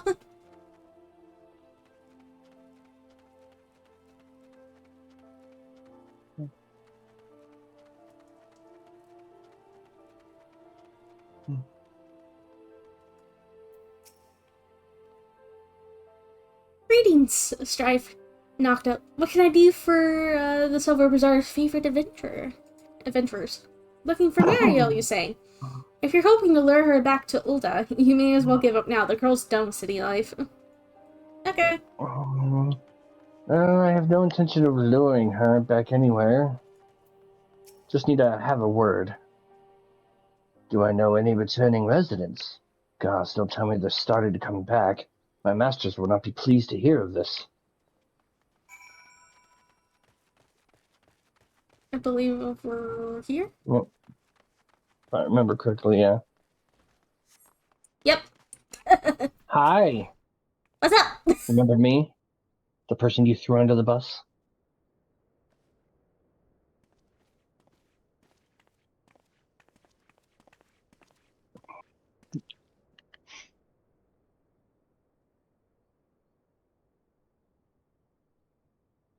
You are Muriel, the Sultana's former lady-in-waiting? I know no one of that name. Pray excuse me.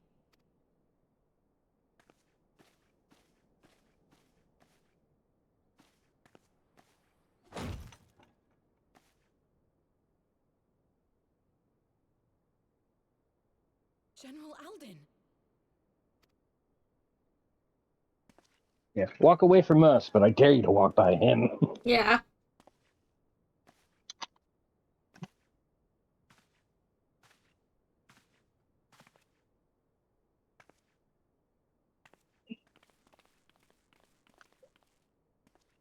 You're trapped.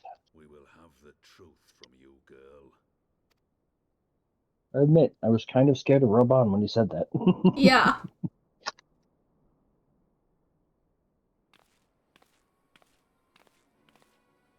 Mayhap it would be better coming from me. Oh, you son of a bitch. Lonorito, you'd best talk fast. As you know, Teleji Adeleji's Cartano reclamation bill was no more than a facade.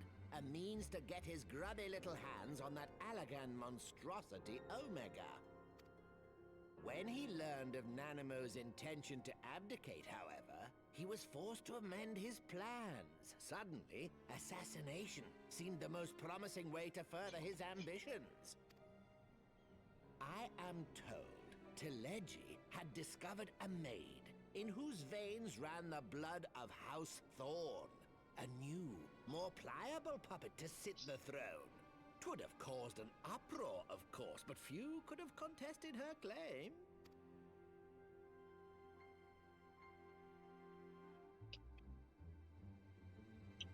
was plain that Telegi's wild machinations had outgrown our ability to control them.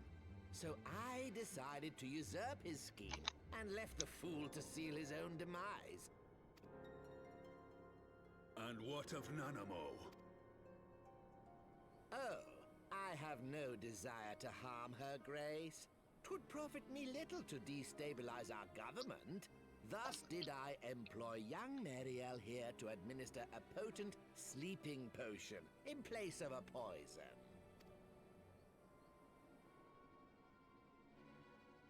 You should know, General, that your dear friend Ilberd was fully aware of my plan. I had him lie about the assassination as a means to prime your rage against Telegi. We weren't entirely sure how you would react, but things went rather better than expected. You conniving little worm! You had your claws in the Crystal Braves before their first recruit had sworn to serve! But of course, when a new game begins, 'tis only prudent to have a piece on the board. Ilberd was mine. Truth be told, a significant proportion of the Braves' initial endowment was also mine. With such large sums moving about, 'twas a rather trifling matter to disguise my own contribution. Ah, Ilberd. I secured his services with a promise to support his cause once my authority had been solidified. I swear. Now you're pissing off Alf now. The man thinks of naught but prizing Alamigo from the grasp of the Empire. Unlike you, General, the poor fellow seems quite unable to forsake the land of his forefathers. Mayhap that's why he called you a traitor to your people and a disgrace to your homeland, amongst other things. What was it he always compared you to?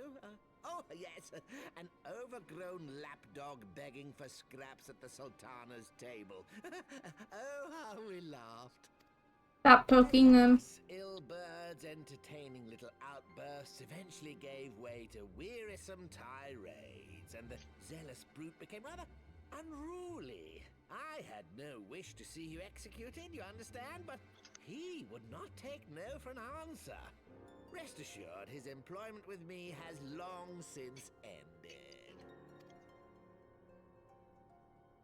Which brings us neatly to the present. What say you, General? Both you and the Sultana are alive. We have one corpse and one fugitive.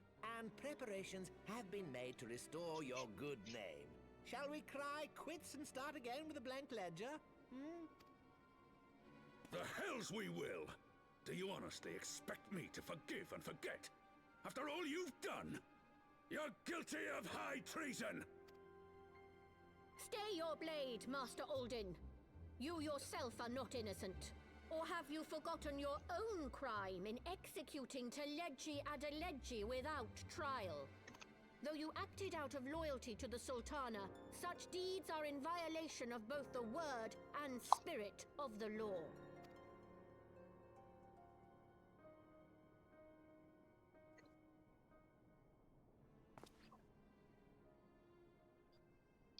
If you would, Lord Lolorito?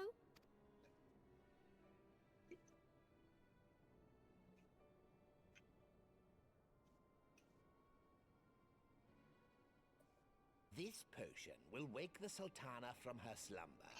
Consider it a gesture of conciliation. You will find her grace resting comfortably within her private chambers. Should you doubt my word, I shall willingly accompany you to the palace as your hostage.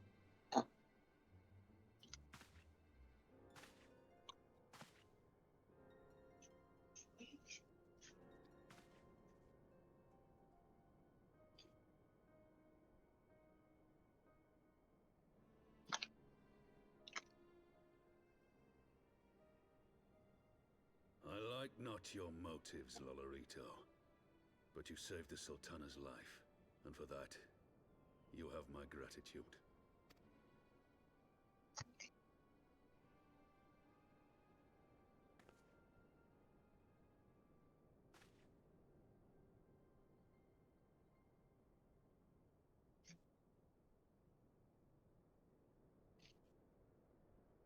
Rauban Aldin, you are hereby reinstated as General of the Immortal Flames.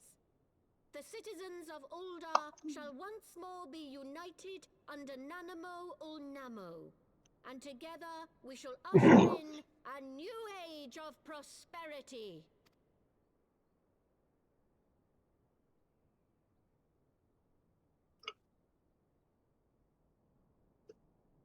Wow.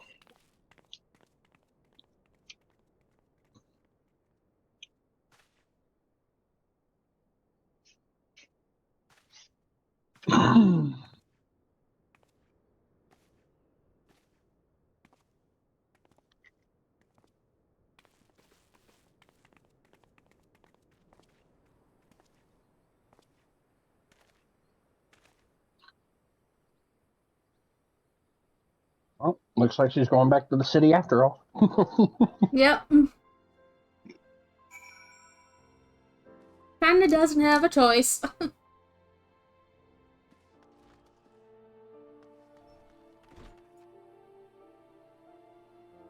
feel like we're just standing there taking all that in, just like, the fuck just happened? Yeah. Yeah, well, I'm just... The fuck? By the 12, I feared Lord Lolorita's arrival would herald another bloodbath. Little did I suspect that he, of all people, would gift us the means to rouse the Sultana. Yeah, today's been full of surprises, Alfie. Yep. Shall we also make our way to Uldar? I should imagine Bartholomew has been instructed to admit us.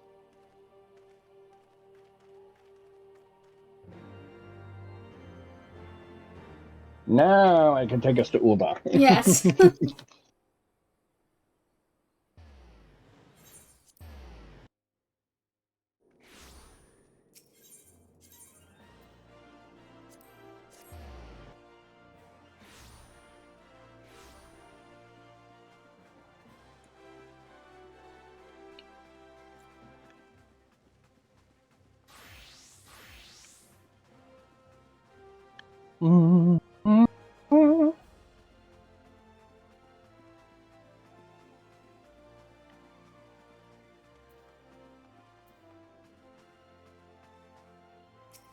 General Ravan mentioned you might be coming. Please, this way if you will.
I was having the longest dream.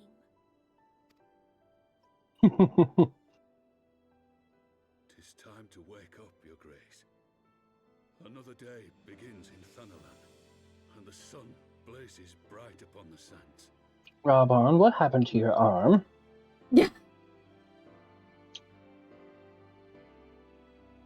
That was my favorite shoulder to sit on, Raban. Oh my god, yeah.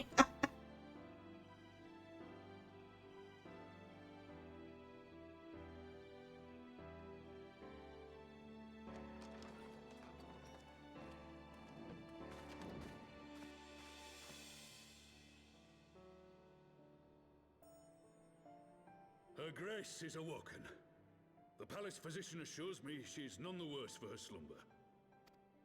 Yay, some good news. Hooray!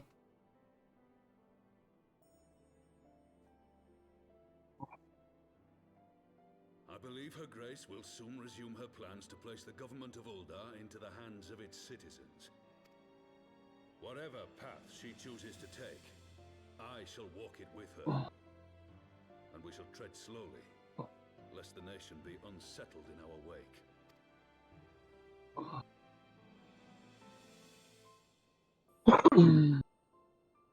Her Grace's compassion is a shining beacon to us all. What our city truly thrives upon is competition. 'Tis in the struggle against our rivals that opportunities are seized and fortunes made. And with the Empire on the offensive once more, now would hardly seem the time to turn our system of government upon its head. Are you privy to new intelligence, my lord? I would hardly call it new. Remind me, what was the name of that enormous Imperial warship which met its end in Mordona? Oh, wait, I have it. The Agrias, yes, well. 'Twould appear that the Garleans have been hard at work on another such vessel. How close are they to completing this ship? Is it operational?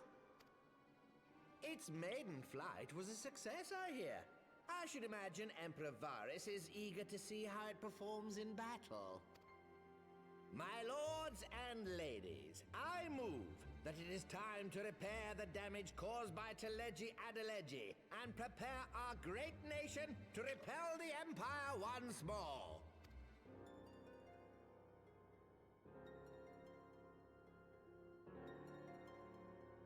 We just have that look on our face like we're pissed the fuck off, like... Nah. Can't we just get one piece of good news without a piece of bad news to go with it? Yeah. 'Tis well that the Sultana has awoken. The Syndicate yet needs to put its house in order, but 'twould seem the worst of the confusion has passed.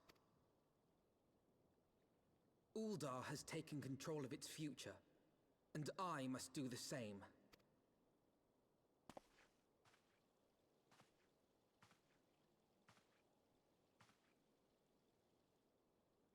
I have decided to disband the Crystal Braves.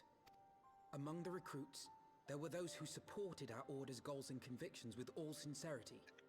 'Tis my hope that these loyal men and women will choose to remain our allies in the battles to come. As for those who sided with the traitor, Ilberd, they shall be hunted down and held to account for their crimes. It is my earnest hope that they will surrender themselves peaceably when the time comes, though I think it unlikely. Ah, my all-conquering Crystal Braves. The model army meant to pave the way for a single unified Grand Company of Eorzea. That so high an ideal should be brought so low. I need not tell you how deeply the betrayal stung me. Yet I see now that it was mine own naivety and pride which allowed the Braves to fall prey to corruption. As ever, it is to your own shining example that I turn for inspiration. Like you, I mean to stand firm in the face of hardship and give mine all for the cause. Let us resume the search for our missing comrades, that we might come together to shine the light of dawn across the realm once more. The role of Crystal Brave Commander suited me ill, and I shall play it no longer. Henceforth, I shall be no more or less than Alfino, proud member of the Scions. Good boy. Pat. That's a good boy. Yeah. I blush to speak thus of mine inner turmoil. But the fact remains, there is no man alive in whom I would rather confide. Were not for your shining example, I might never have emerged from beneath the pale of my despair. Don't forget about Nocta, she was there too. Awkward wave. Hi. Hi, I'm here too, yep. Still no word from Master Garland. I hope this mana cutter of theirs is nearing completion.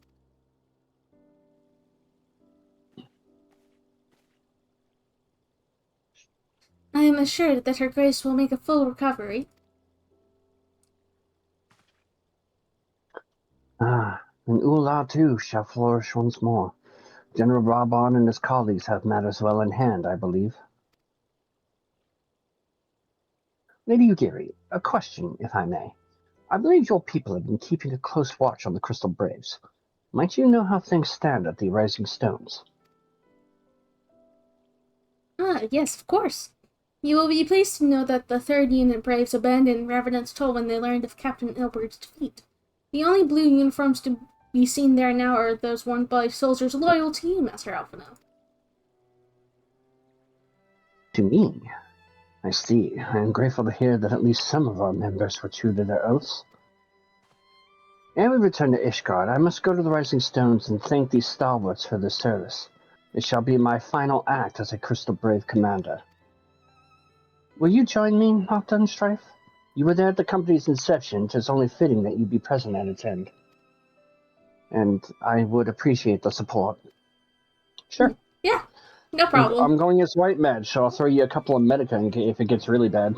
I'm spamming Medica anyway. 2 more donuts. Mm-hmm.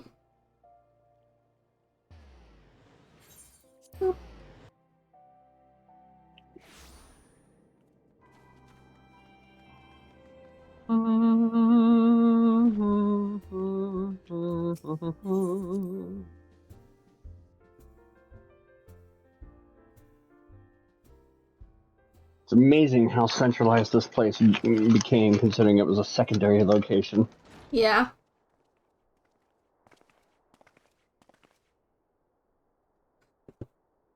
Commander! You're alive! On Strife and not the do. I knew you'd scrape through.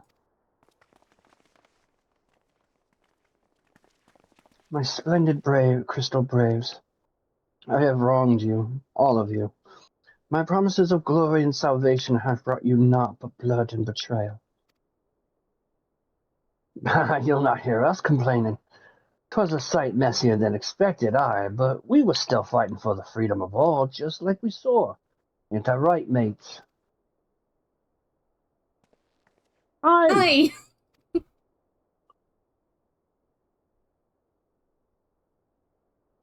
You humble me. I'm truly blessed to have such steadfast comrades. It is with the most profound regret, then, that I must... That's enough. That's enough of that, Commander. We know what you've in mind to say, and we ain't having none of it. We talked it over, see, and we all agreed.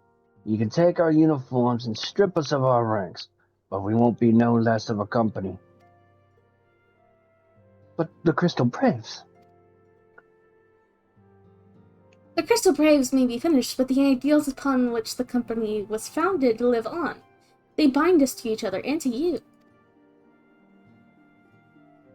Commander, Alphino, our minds are made up, so you may as well get used to it. Let us help the Scions. Let us help you find Minfilia and the others.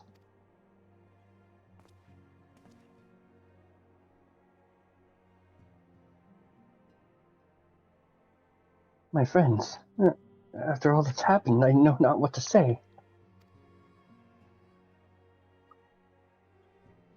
Oh, Alfie.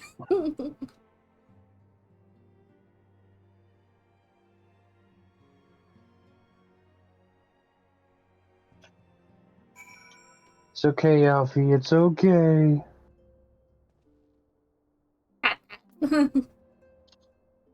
Pray excuse me, I thought my tea is spent. My grandfather used to say that one could measure a man by the constancy of his comrades. Mayhap I am the exception which proves the rule. Nay, do not protest. I know that I am not worthy of their loyalty, Nocturne Strife. Bullshit. But Astaliac is my witness. I shall do everything in my power to earn it. Nocto wants to. Bullshit, Alfie. Nocto wants to take a page out of Kato's book every single time. He's like, God damn it, Tiana. She just wants to. Right over the back of the head. Just I am stop not it. worthy. I am not worthy. I must speak of future plans with the remaining braves. Any information we uncover on the missing scions will need to be shared with our allies across the realm, specifically Urianger, the Waking Sands, and Tartaru and Ishgard. While we are organizing our various channels of communication, I would ask that you call upon Master Garland at the manufactory. I will join you in Ishgard as soon as I am able. Okay. Sure.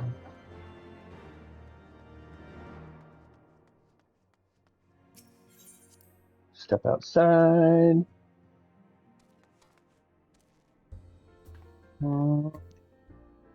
Back to Foundation. Yep. I'm standing on top of Baja Blast. I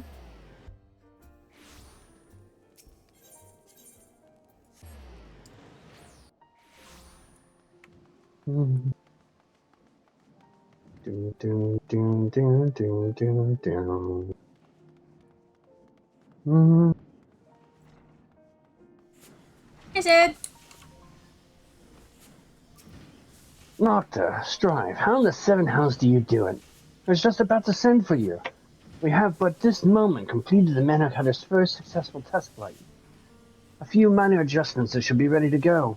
While we see to the finishing touches, you might want to pay a visit to Four Toms Manor. A dragoon by the name of Estinian was looking for you. Uh-oh. Never good when Estinian comes looking for us. Yeah, I know, right? To the last vigil? Mm-hmm. Let's follow the kitchen.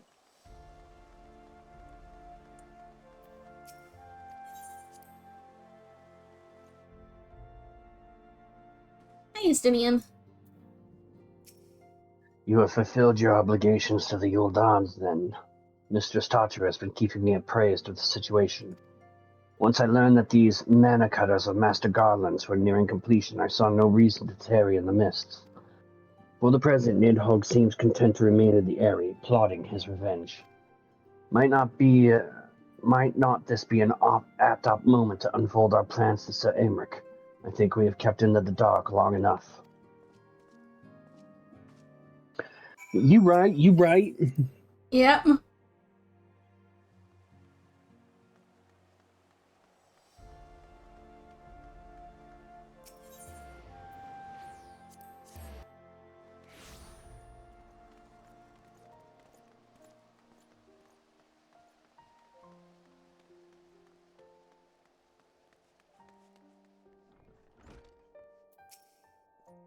Let's go speak with the Lord Commander.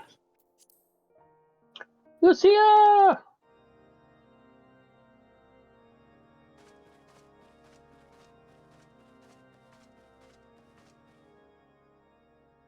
All stands ready, Lord Commander.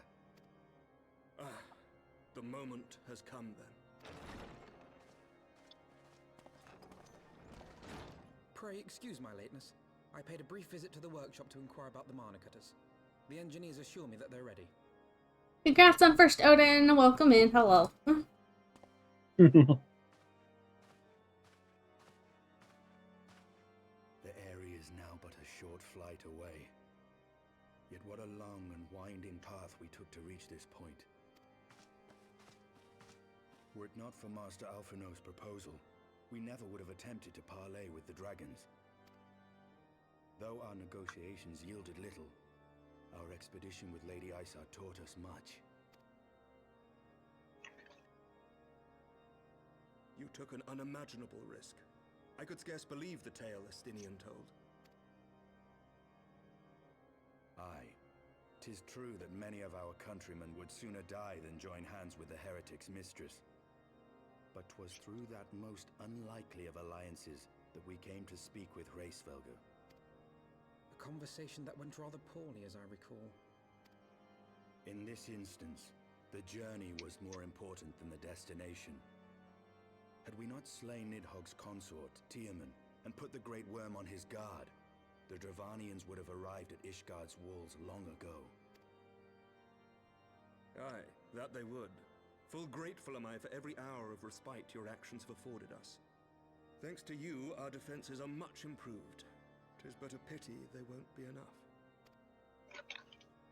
Thus you believe an assault upon the Aery represents the city's best chance of survival. Is that not so, Estinian? I am under no illusions. Nidhogg's might is legendary. But with his eye in my possession, I can stifle his strength at the source. Victory will be hard won, even so. Warriors of Light. To have the warrior of light at my side. You shall have my blade as well. There are more of these mana cutters to be had, yes? No. Lord Commander, no. Sings, yeah. How can I, a proud knight of Ishgard, stand by and do naught while an outsider risks life and limb for our homeland? I swore an oath to protect this city. Pray leave the slaying of dragons to dragoons, Sir Knight. Your duty to command the city's defense is no less vital. Should we fail, and Nidhogg slip through our grasp, who then will hold the walls against him? Will you leave Ishgard in the hands of the Holy Sea's zealots? There are others. Who but you has the authority and the standing to orchestrate a city-wide defense? I do not, and neither does the Warrior of Light. That is why it is our place to fight, and yours to remain here, Lord Commander. What? You too, Master Alphino? By the Fury! You have shown some promise, but this adversary is far beyond your skills.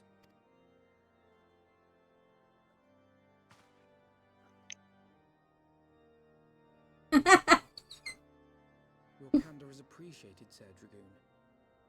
I shall remain then and cheer you from afar.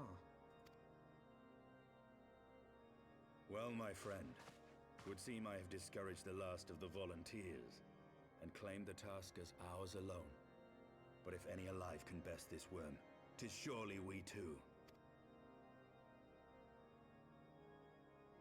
Hey, hello? Or nod. Nod.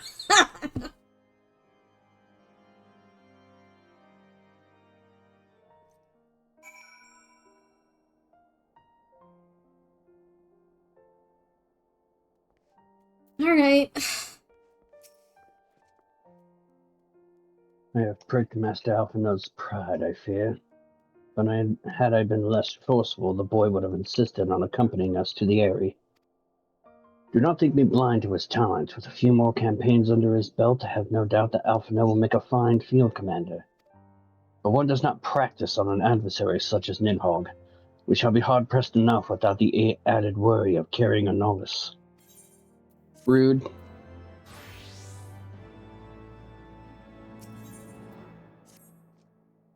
We have tarried long enough. Let us call upon Master Garland and take possession of the Mana Cutters. Is that right?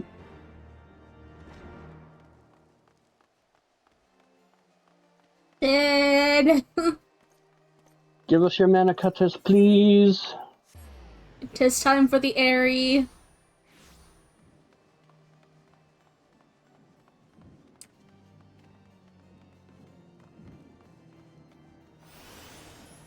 Speed! Yep. I said. Strife, Nocta, old friends. The cutters are ready when you are. The final adjustments cost us a few sleepless nights, but we got there in the end.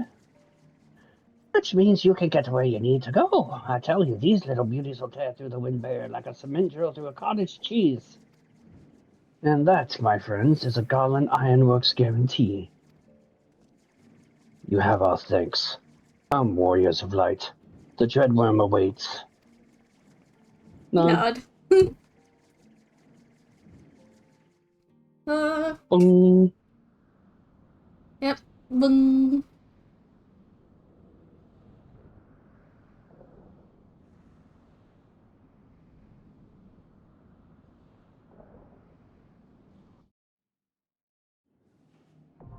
The Aery, now accessible. Alrighty. Okay. I feel Like, this will be a quick opportunity for a quick BRB before we queue into this. Yeah, I There's agree. not much left of this quest line, so... I'm gonna quickly, turn off skip playback. Yeah, don't forget that. Yep, I have it off. It's okay. Hi, Ray. Ray! BRB. Yeah, we're being BRB right now, so BRB.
I'm back.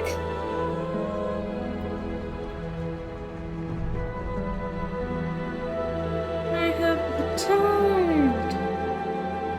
Boop. Boop. There we go. Alright.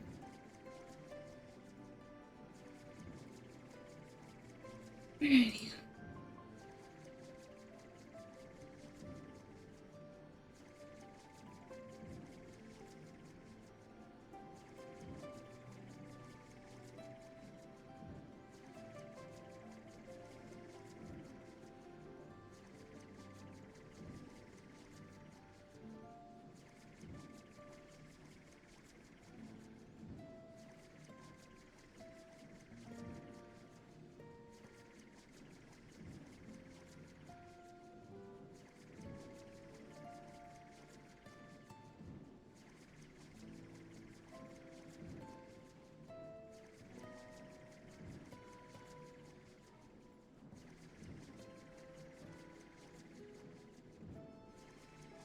Using this time to just get...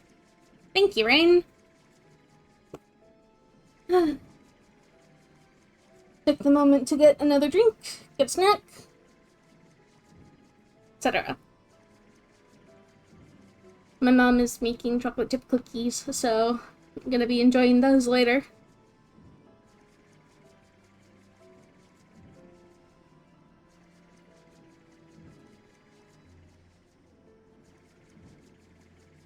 Yep.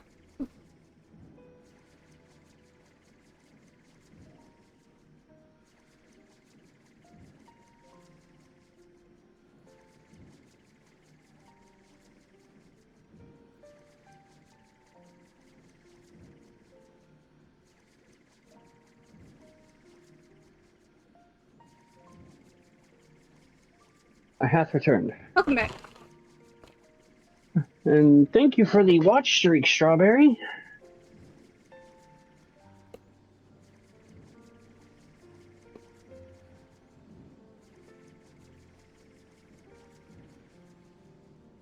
Alright, so now we get to do the Aery. We're just trying to finish up the 54, 56 MSQ. We're almost near the end of the 55.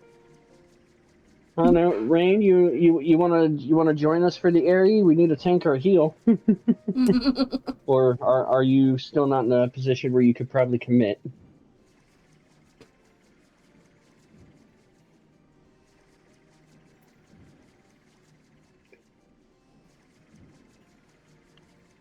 Eating at present. Well, we're not asking you to get in chat. Alright. Alright, we'll queue it up and see what happens.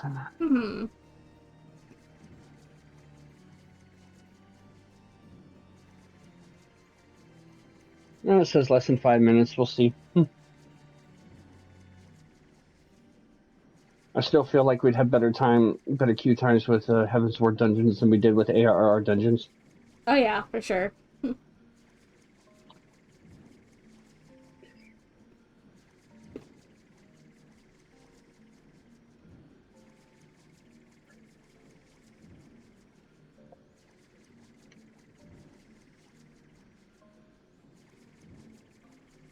And I would ask Strawberry, but I don't recall whether or not she's actually gotten her sub back. Last I heard, she hadn't.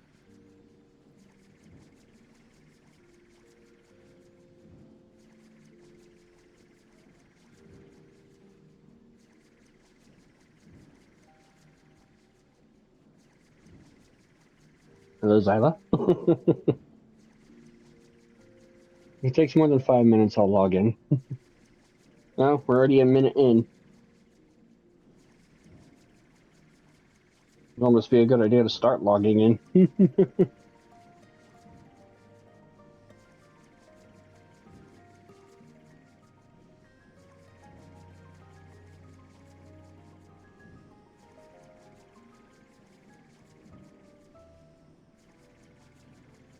Who do I have online?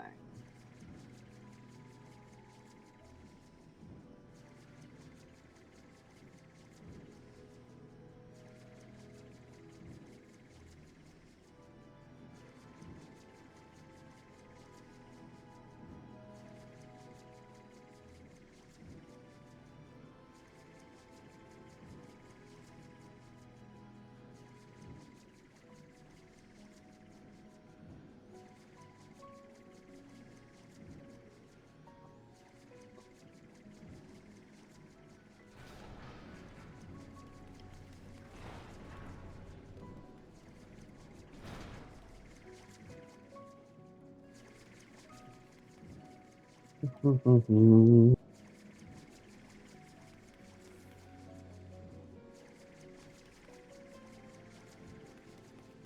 lot of fellas just check this out.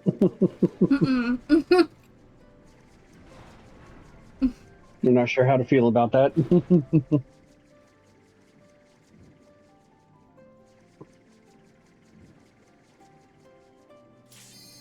Oh, never mind, Rain.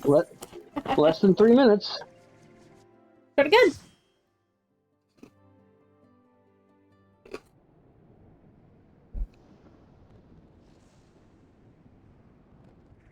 I still feel like I need to do a run of this with the trust system since they reworked it.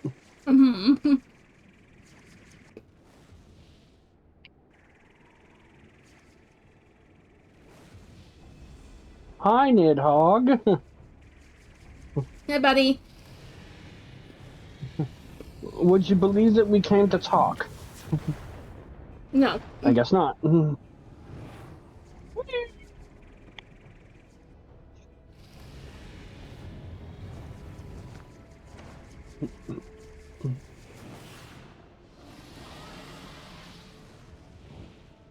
That would have been helpful the first time.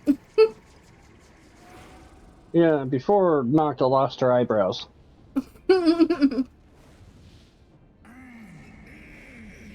Wicked mortals. I shall melt your flesh and turn your bones to ash.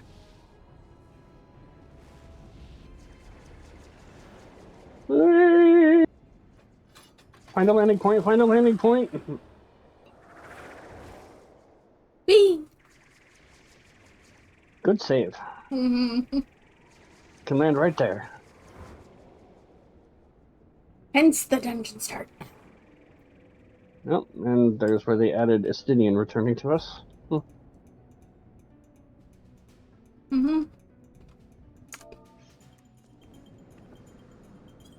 Yay, no things.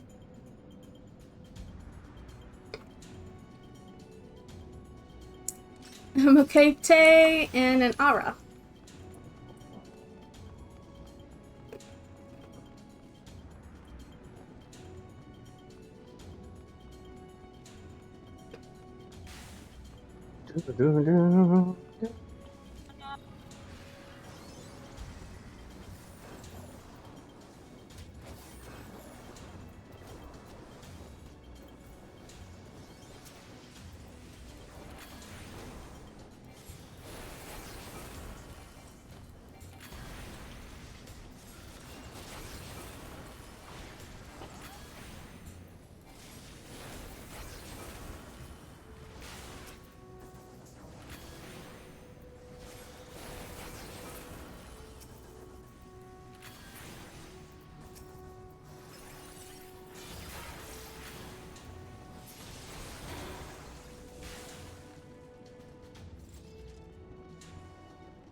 I don't know what it is, but usually the midpoint dungeons of any expansion seem to be really good for the build.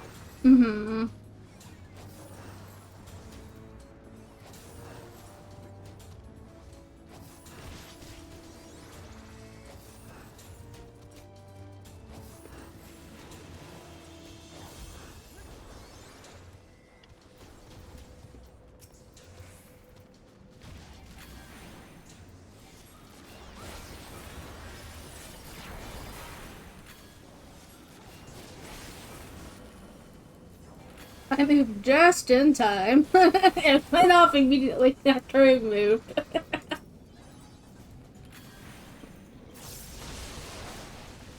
Ah! AoE circles! The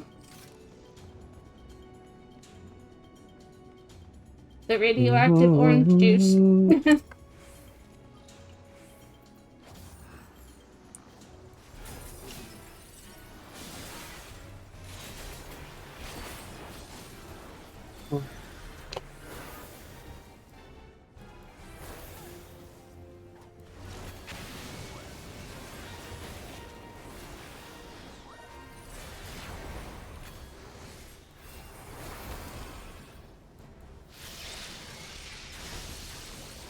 Ow.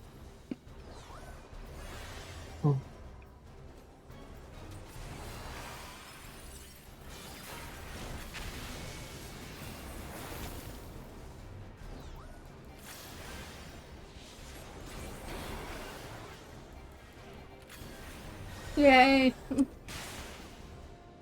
There we go.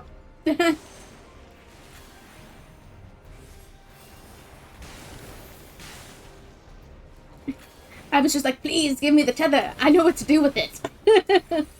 Yes, give me the tether. Give it to me, give it to me. And they did.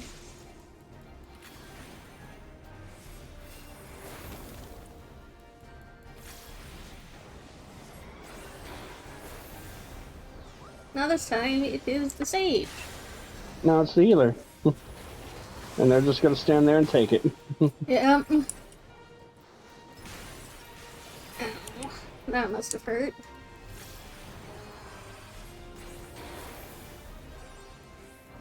This is why you take them to the statues.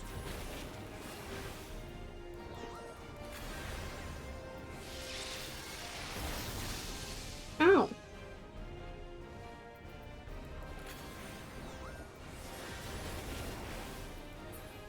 Ah.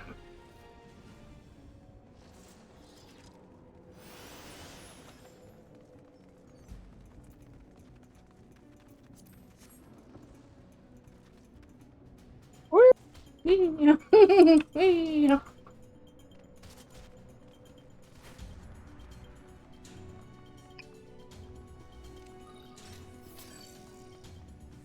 A terrible dragon appears before you. Oh no, whatever will we do?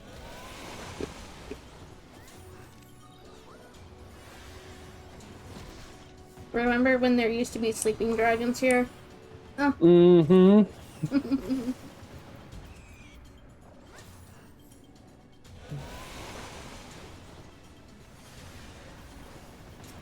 Healer gives no fucks. Yeah.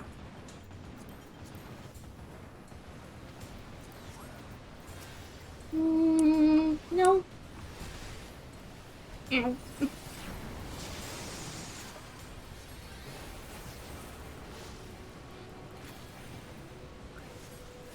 And do heal we them.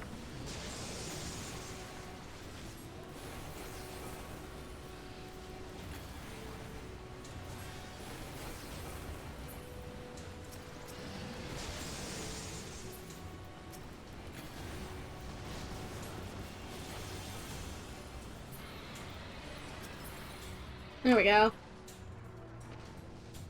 It's a little painful at first. Yep. Just a little bit. Most big pulls are painful at the first.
No, I will not get hit by that.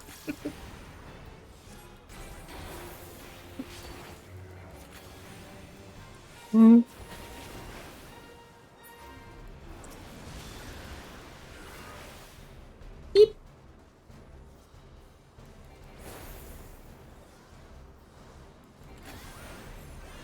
Here. Yeah.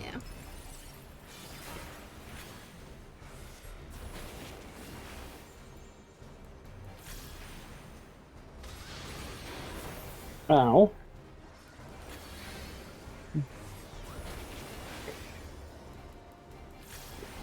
Hey, the bat and the hockey stick got used today. Thank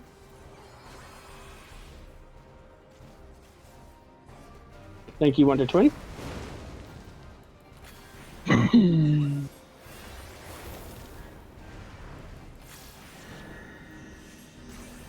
Nope. Into the middle!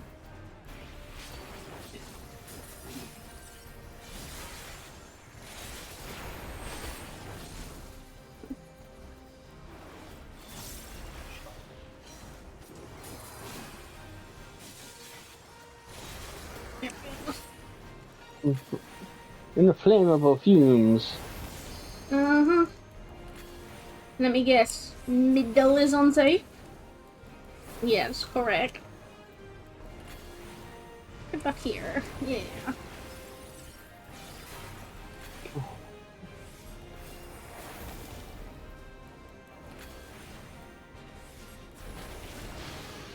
Ouchies. That was like half my health bar. Ouch. Die! Bye-bye. Oh, they leveled. The healer and the tank leveled. I remember what it was like to level. I know, right? Ooh, I'll take that. I roll a blow.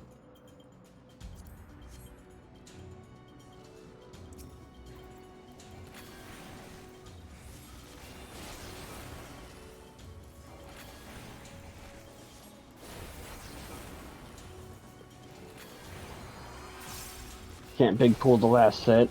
Yeah, unfortunately. Or fortunately, because sometimes those slap really fucking hard. Yeah. Alrighty, up the falling pillar!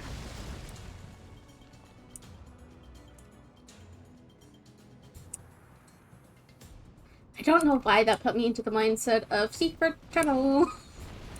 Don't know why. What? Roger, Roger?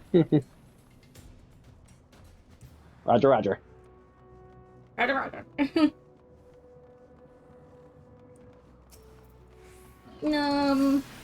McFire. Hiya? Hiya? Hiya.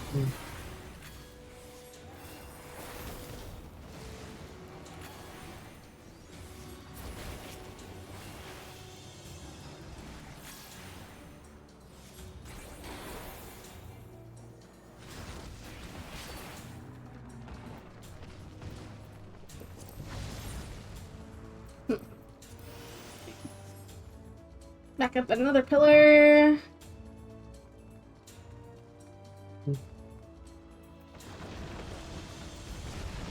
Oh, hey, there was meat weapon. Nah. I'm not a big fan of it, truthfully.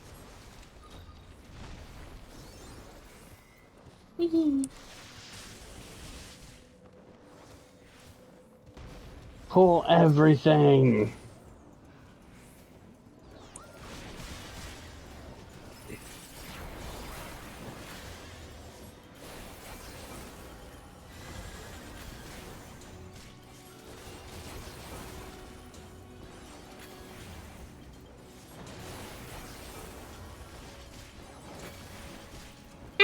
No! Nah.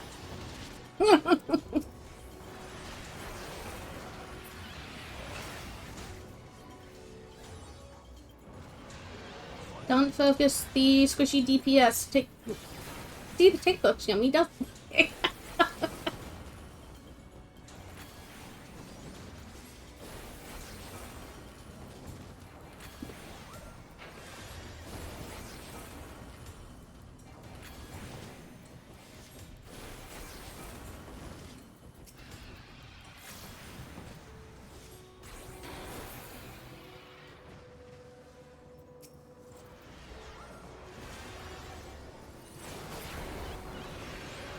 I AoE'd once. Run one rain of death later. Yeah, I know, right?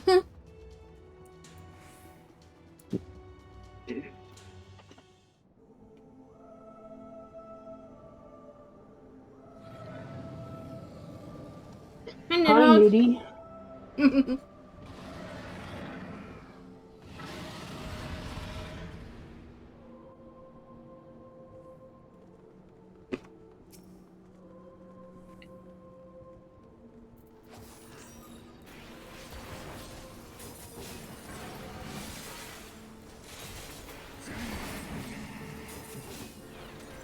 This is raid white, if I remember correctly. Yeah. Huh.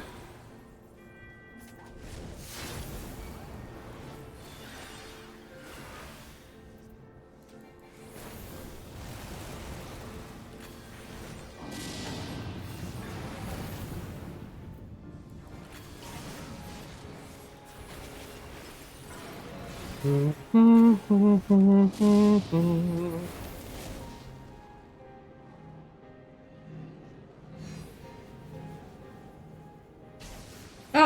he did not like you. He didn't like the spoony bard. Who will get chosen? Who shall be floating? The healer.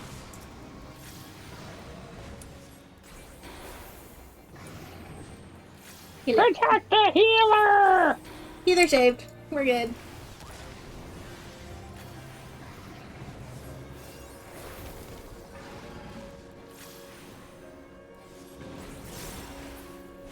Bye. Alrighty, time to fight ads.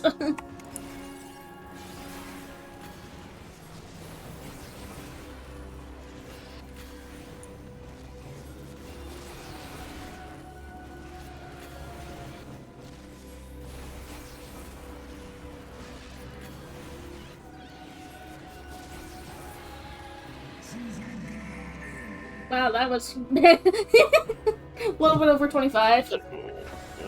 Simple enough. Ow. And that still hurts. Yeah.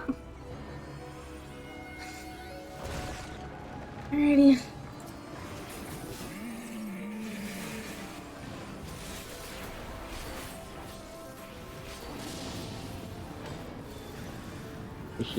Shit.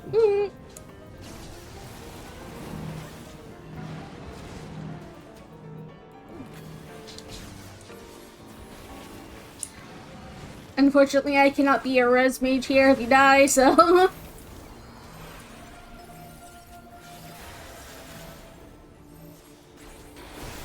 I can be a cure mage, but that's about it. Ow. No, you could just be a heal mage. Or a DPS mage. One of the two. Fuck it.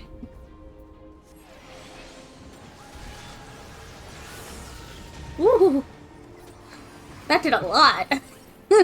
I remember when LBs used to actually do that much damage. Woo! We did it! Yeah. Knocks off 7% of his HP at LB2. Fuck, man. Mm-hmm. We're lucky if we get 1% with LB2 now.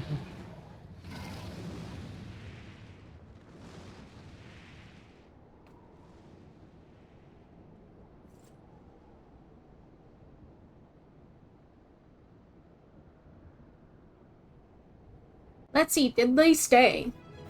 Nope. Of course not. Why wouldn't they? Alrighty.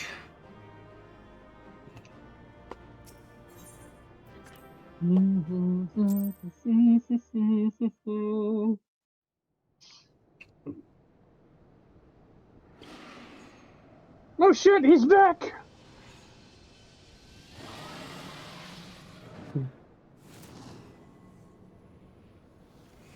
Get wrecked, bitch.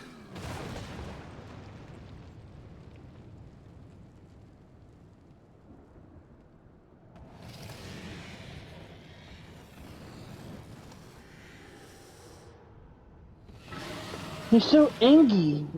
Maybe if we brought him a Snickers bar?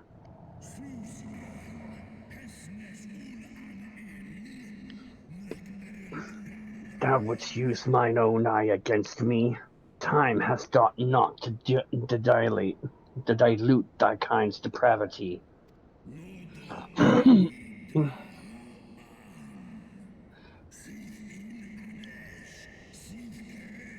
I have not forgotten thee, Dragoon. Mine essence claimed thee once and shall do so again.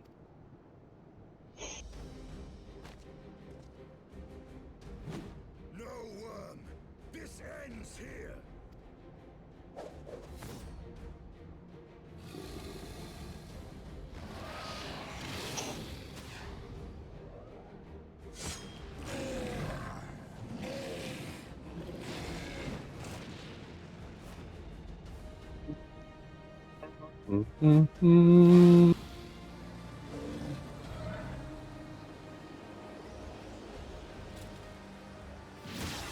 Oh!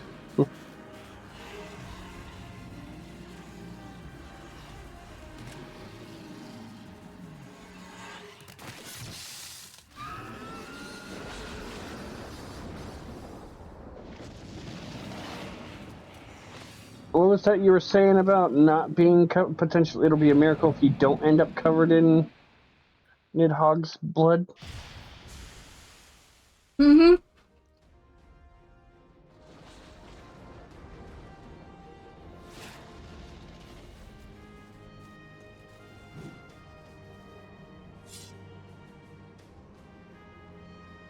You might want to wash that off, dude. Yeah. You gifted my people 1,000 years of suffering. Now I gift you an eternity in darkness.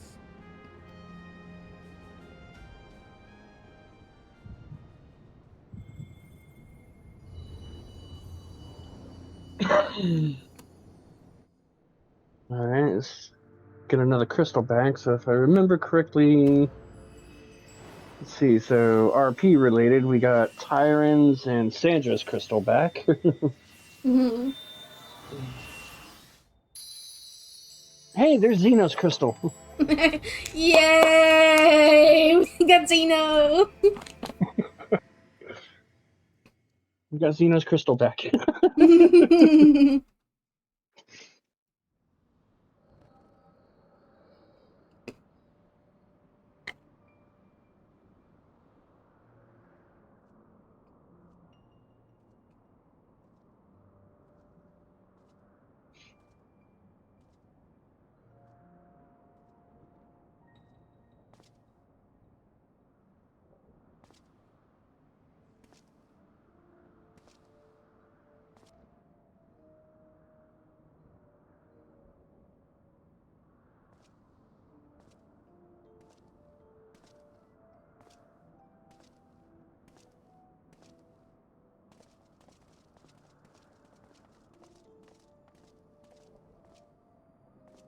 They are ours, Lord Haldrath.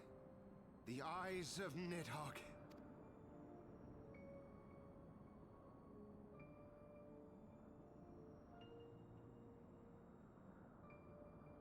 Wait a minute. The worm lies broken and my father is avenged. With the wellspring of his vitality thus denied him, Nidhogg shall not linger long in this world. If they took both of Nidhogg's eyes, why did he have one? Mm-hmm. So many brother knights slain. We traded our honor for the strength which now courses in our veins, and still we are forced to make such sacrifice. But not in vain, my lord. Hraesvelgr is the only great worm left in Dravania, and he dares not leave his lair. With Nidhogg's eyes in your possession, who now can challenge the might of Ishgard, ascend the throne, and take your rightful place as the ruler of our people?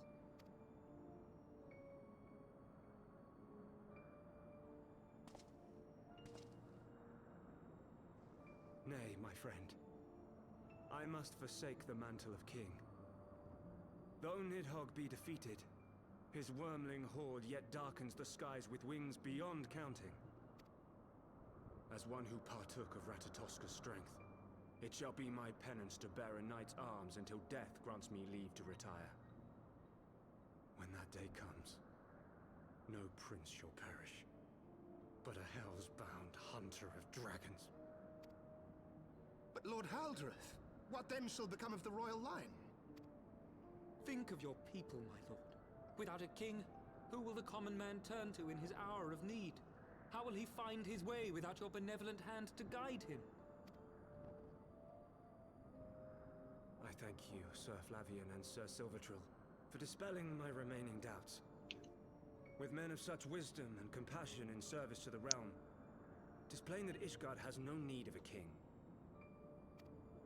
But if you must bow to the demands of tradition, you need look no further than yourselves for one worthy to wear the crown.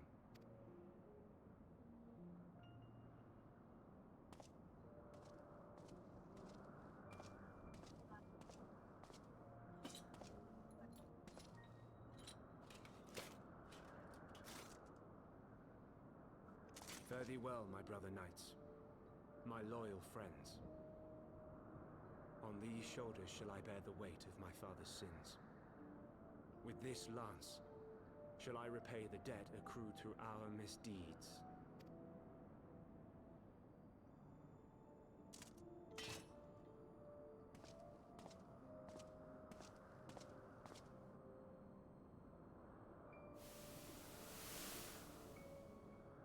What cruel jest has fate played upon us? Have we seized this desperate victory, only to lose a king? We can but act as our lord has bid. We few who remain must divide between us the rulership of Ishgard and her people.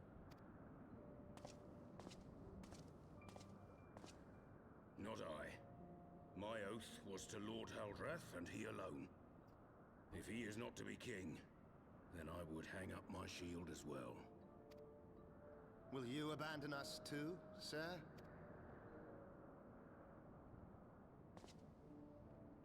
I would wash my hands of blood and betrayal and take up an honest trade. Mayhap I shall serve ale instead of sharpened steel.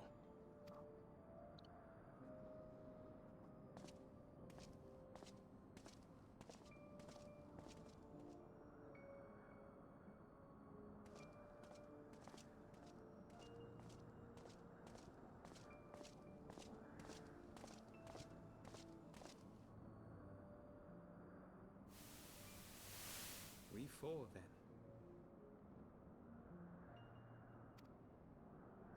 Forton, Heilenart, Dyrender, and Zemail. But 4 houses to rule all of Ishgard.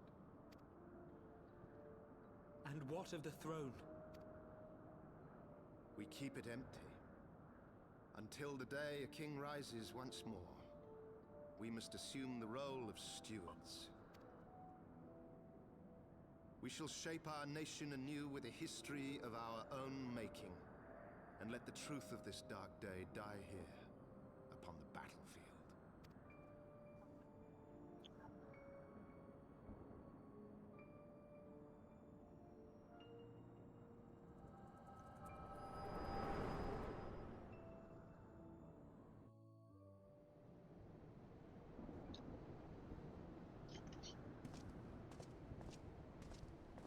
What ails you, friend? Are you wounded?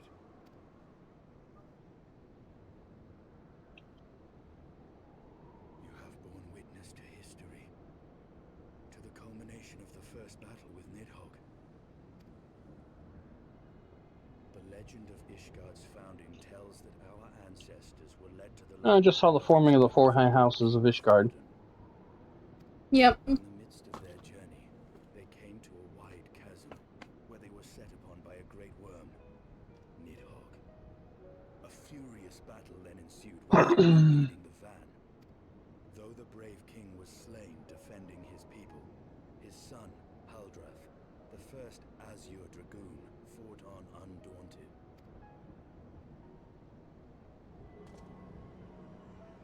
And with a mighty thrust of his lance, he gouged out Nidhogg's eye, forcing the wicked creature into retreat.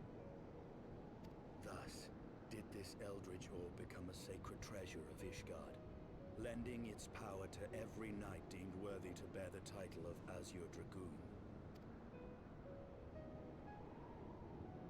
A rousing tale, is it not?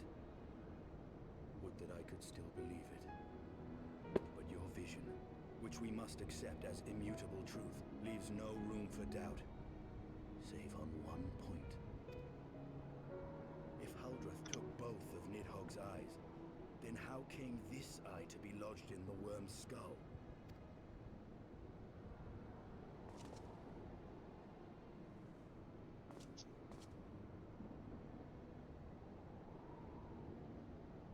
Beneath every answer we unearth, another question lies buried.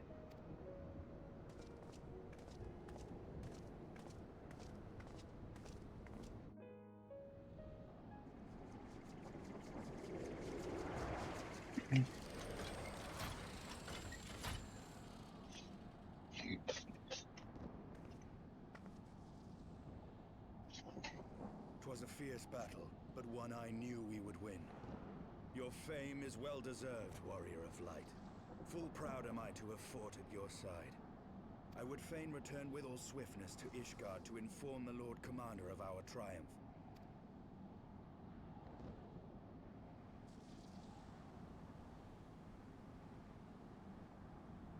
But we must first have words with Hraesvelgr. There are parts of this tale that the worm has kept from us, and I would know wherefore.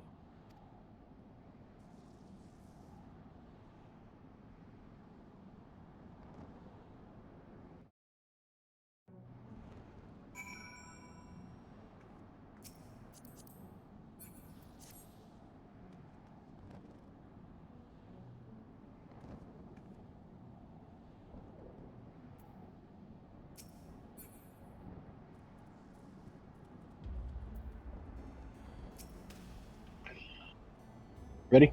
Yep. Though Nidhogg has fallen, my heart is yet heavy, and this stain of corruption pleases me not. When all has been put to rest, I must needs forge my armor anew. Yeah, you do. With Nidhogg fallen, none save Hraesvelgr remains to answer our questions. Let us trouble the worm again. And if Iceheart yet lingers at Zenith, all the better. I would have her hear the truth from the dragon's maw.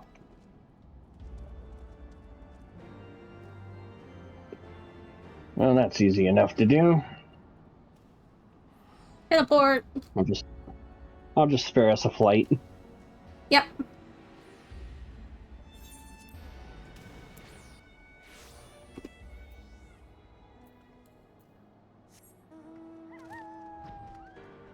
Garuda! Tsukuyomi! Chibbles! Thank you for the resubs! 68 months, holy shit! We will be doing anime night tonight. We're just trying to finish this up. We're trying to complete the level 55 MSQ, so stay tuned. We'll be done in a moment.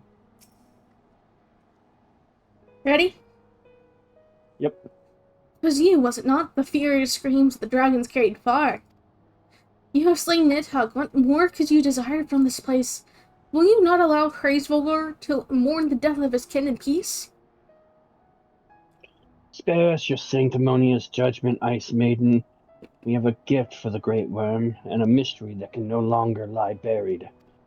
Lady Iceheart, the Dragon Song War has all but consumed your life and claimed many of your followers.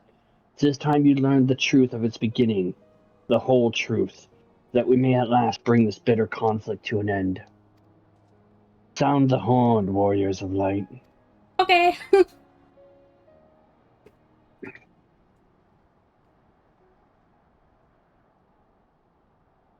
Daddy, don't hit mommy. Daddy, don't hit mommy.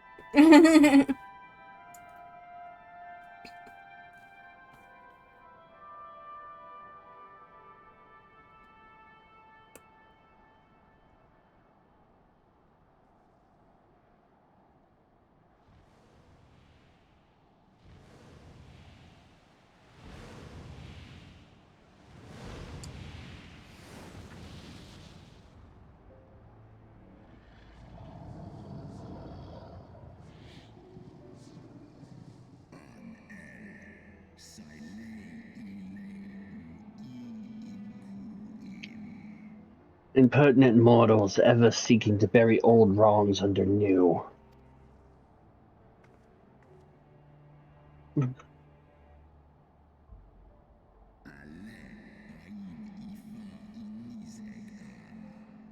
I did sense the moment of Nidhogg's demise. You mean the moment I prized your eye from his head?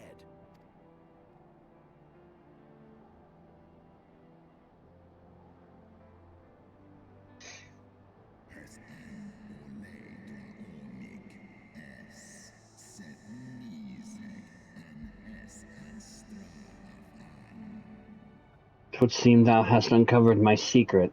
Aye, unto the blinded Nidhogg did I yield one half of my strength.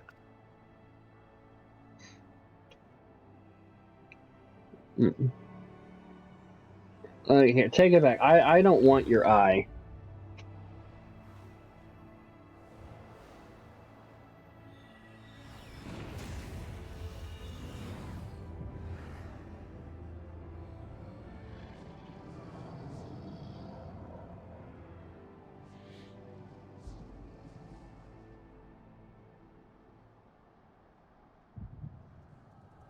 Division again.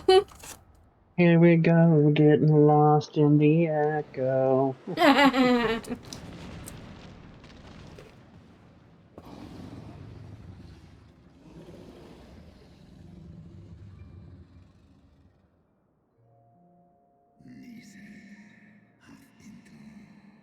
Nidhogg, what hath befallen thee?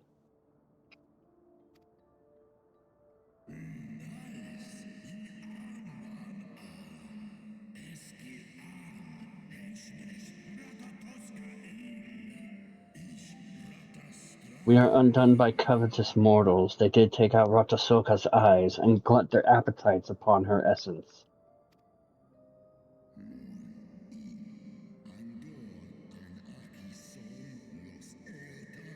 She is slain, then? What madness hath unmade our peaceful accord?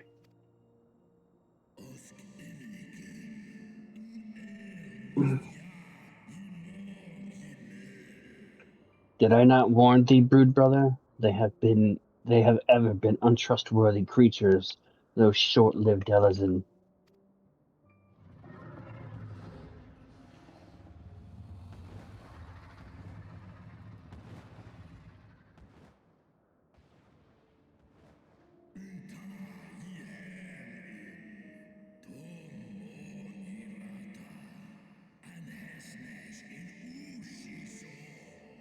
But thou wert enchanted by thy mortal maiden. Thy folly hath cost Ratasoka her life, and me mine eyes.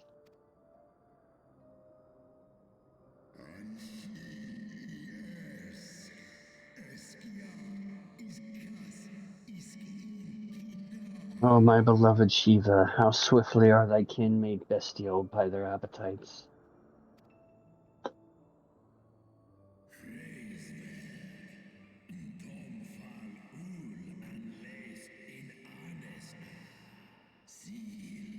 Hraesvelgr, 'twas thy blindness that did invite disaster into our lands. Surrender thee and I to me, and let that be thy penance. Nidhogg.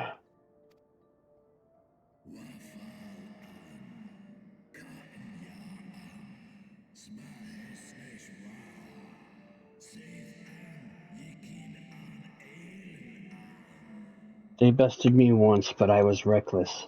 I shall need but a single eye to inflict enduring torment upon these traitors and every child of their line. Yield to me thy strength, brood brother.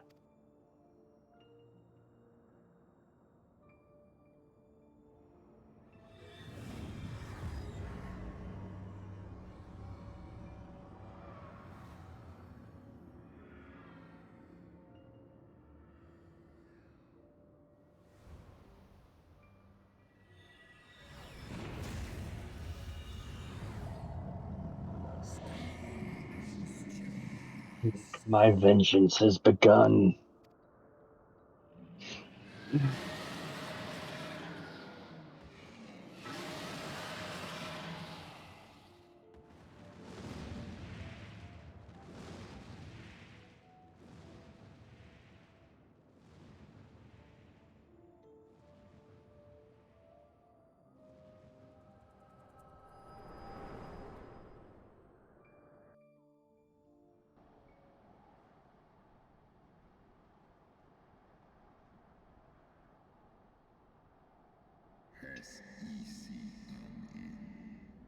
Thou hast borne witness to a scene from my past.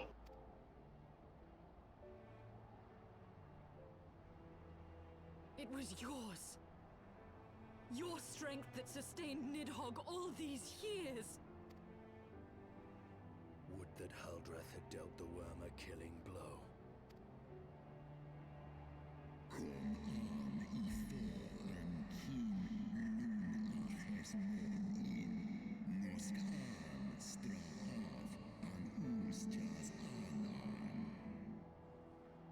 When my brood brother did appear before me, bloody and blinded, his life was all but spent. He demanded half my vigor that he might exact his revenge upon the mortals who had wronged us. So you acquiesced. You surrendered your eye to Nidhogg, knowing full well the suffering he would inflict.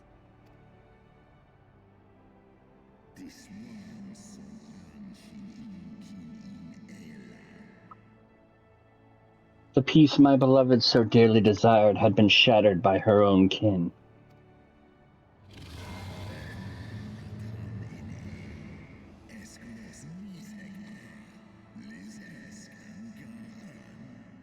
Thy treachery claimed my brood sister's life and my brood brother's reason. Thinkest thou thy fits of indignation will move me to remorse?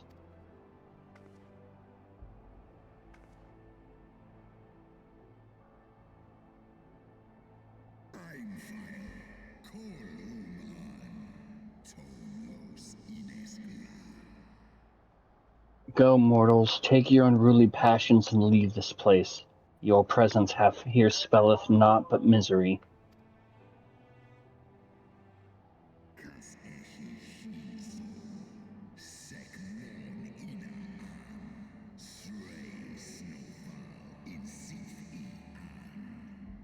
Were it not for Shiva's soothing embrace, I would slay you where you stand. Woe betide you should the bond we share ever weaken.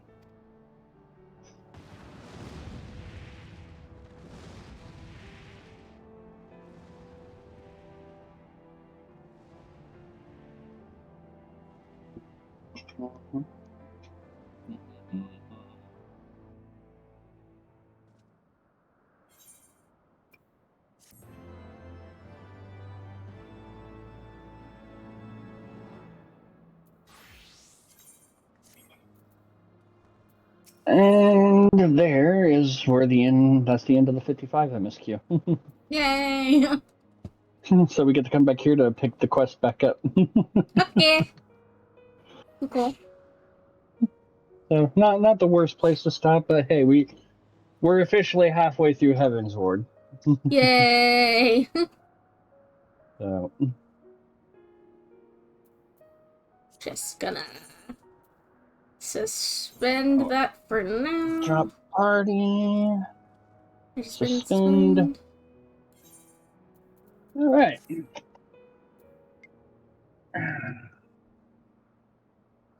Alrighty, so yeah, hopefully if Zell's feeling up for it next week, we will resume more Revisitation. Hopefully. I am kind of playing it by ear, so week to week, who knows? Yeah. Yeah, at least we got a little extra progression, so. Just a little bit, yeah. Little over 3 hours, not bad.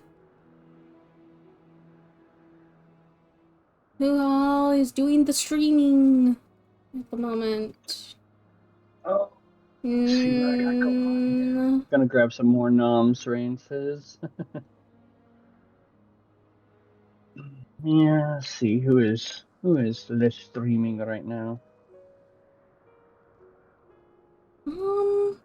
I got a lot of notifications that people were streaming.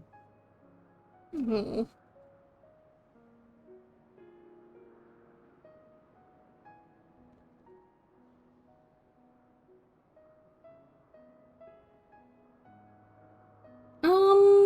I don't really see anyone that I'm comfortable rating. Yeah. Yeah, so, I'm not gonna make too big a deal out of it today, just because I also gotta get set up for anime night. So, all right. So hopefully we'll be back this coming Friday for more Chrono Trigger Team JRPG. Hopefully. If not, I'm sure Rain will probably be up for some more Breath of Fire. I don't know what Zell's got planned stream-wise, so she just launched her redesign, and she's been trying to stream more. As for me, if I don't get back to streaming on Friday with Team JRPG, I will definitely be back this coming Sunday for the next round of Resident Evil Roulette to celebrate 30 years of Resident Evil, starting Resident Evil Revelations 2. So that's what I got going on for me. Anything you want to add, Zoe, on like what you got going on with your redesign and everything? Well, I did say that I was going to stream the weekend. Things just not coincide, so I will be back Wednesday, hopefully, doing more Claire Obscure Expedition 33.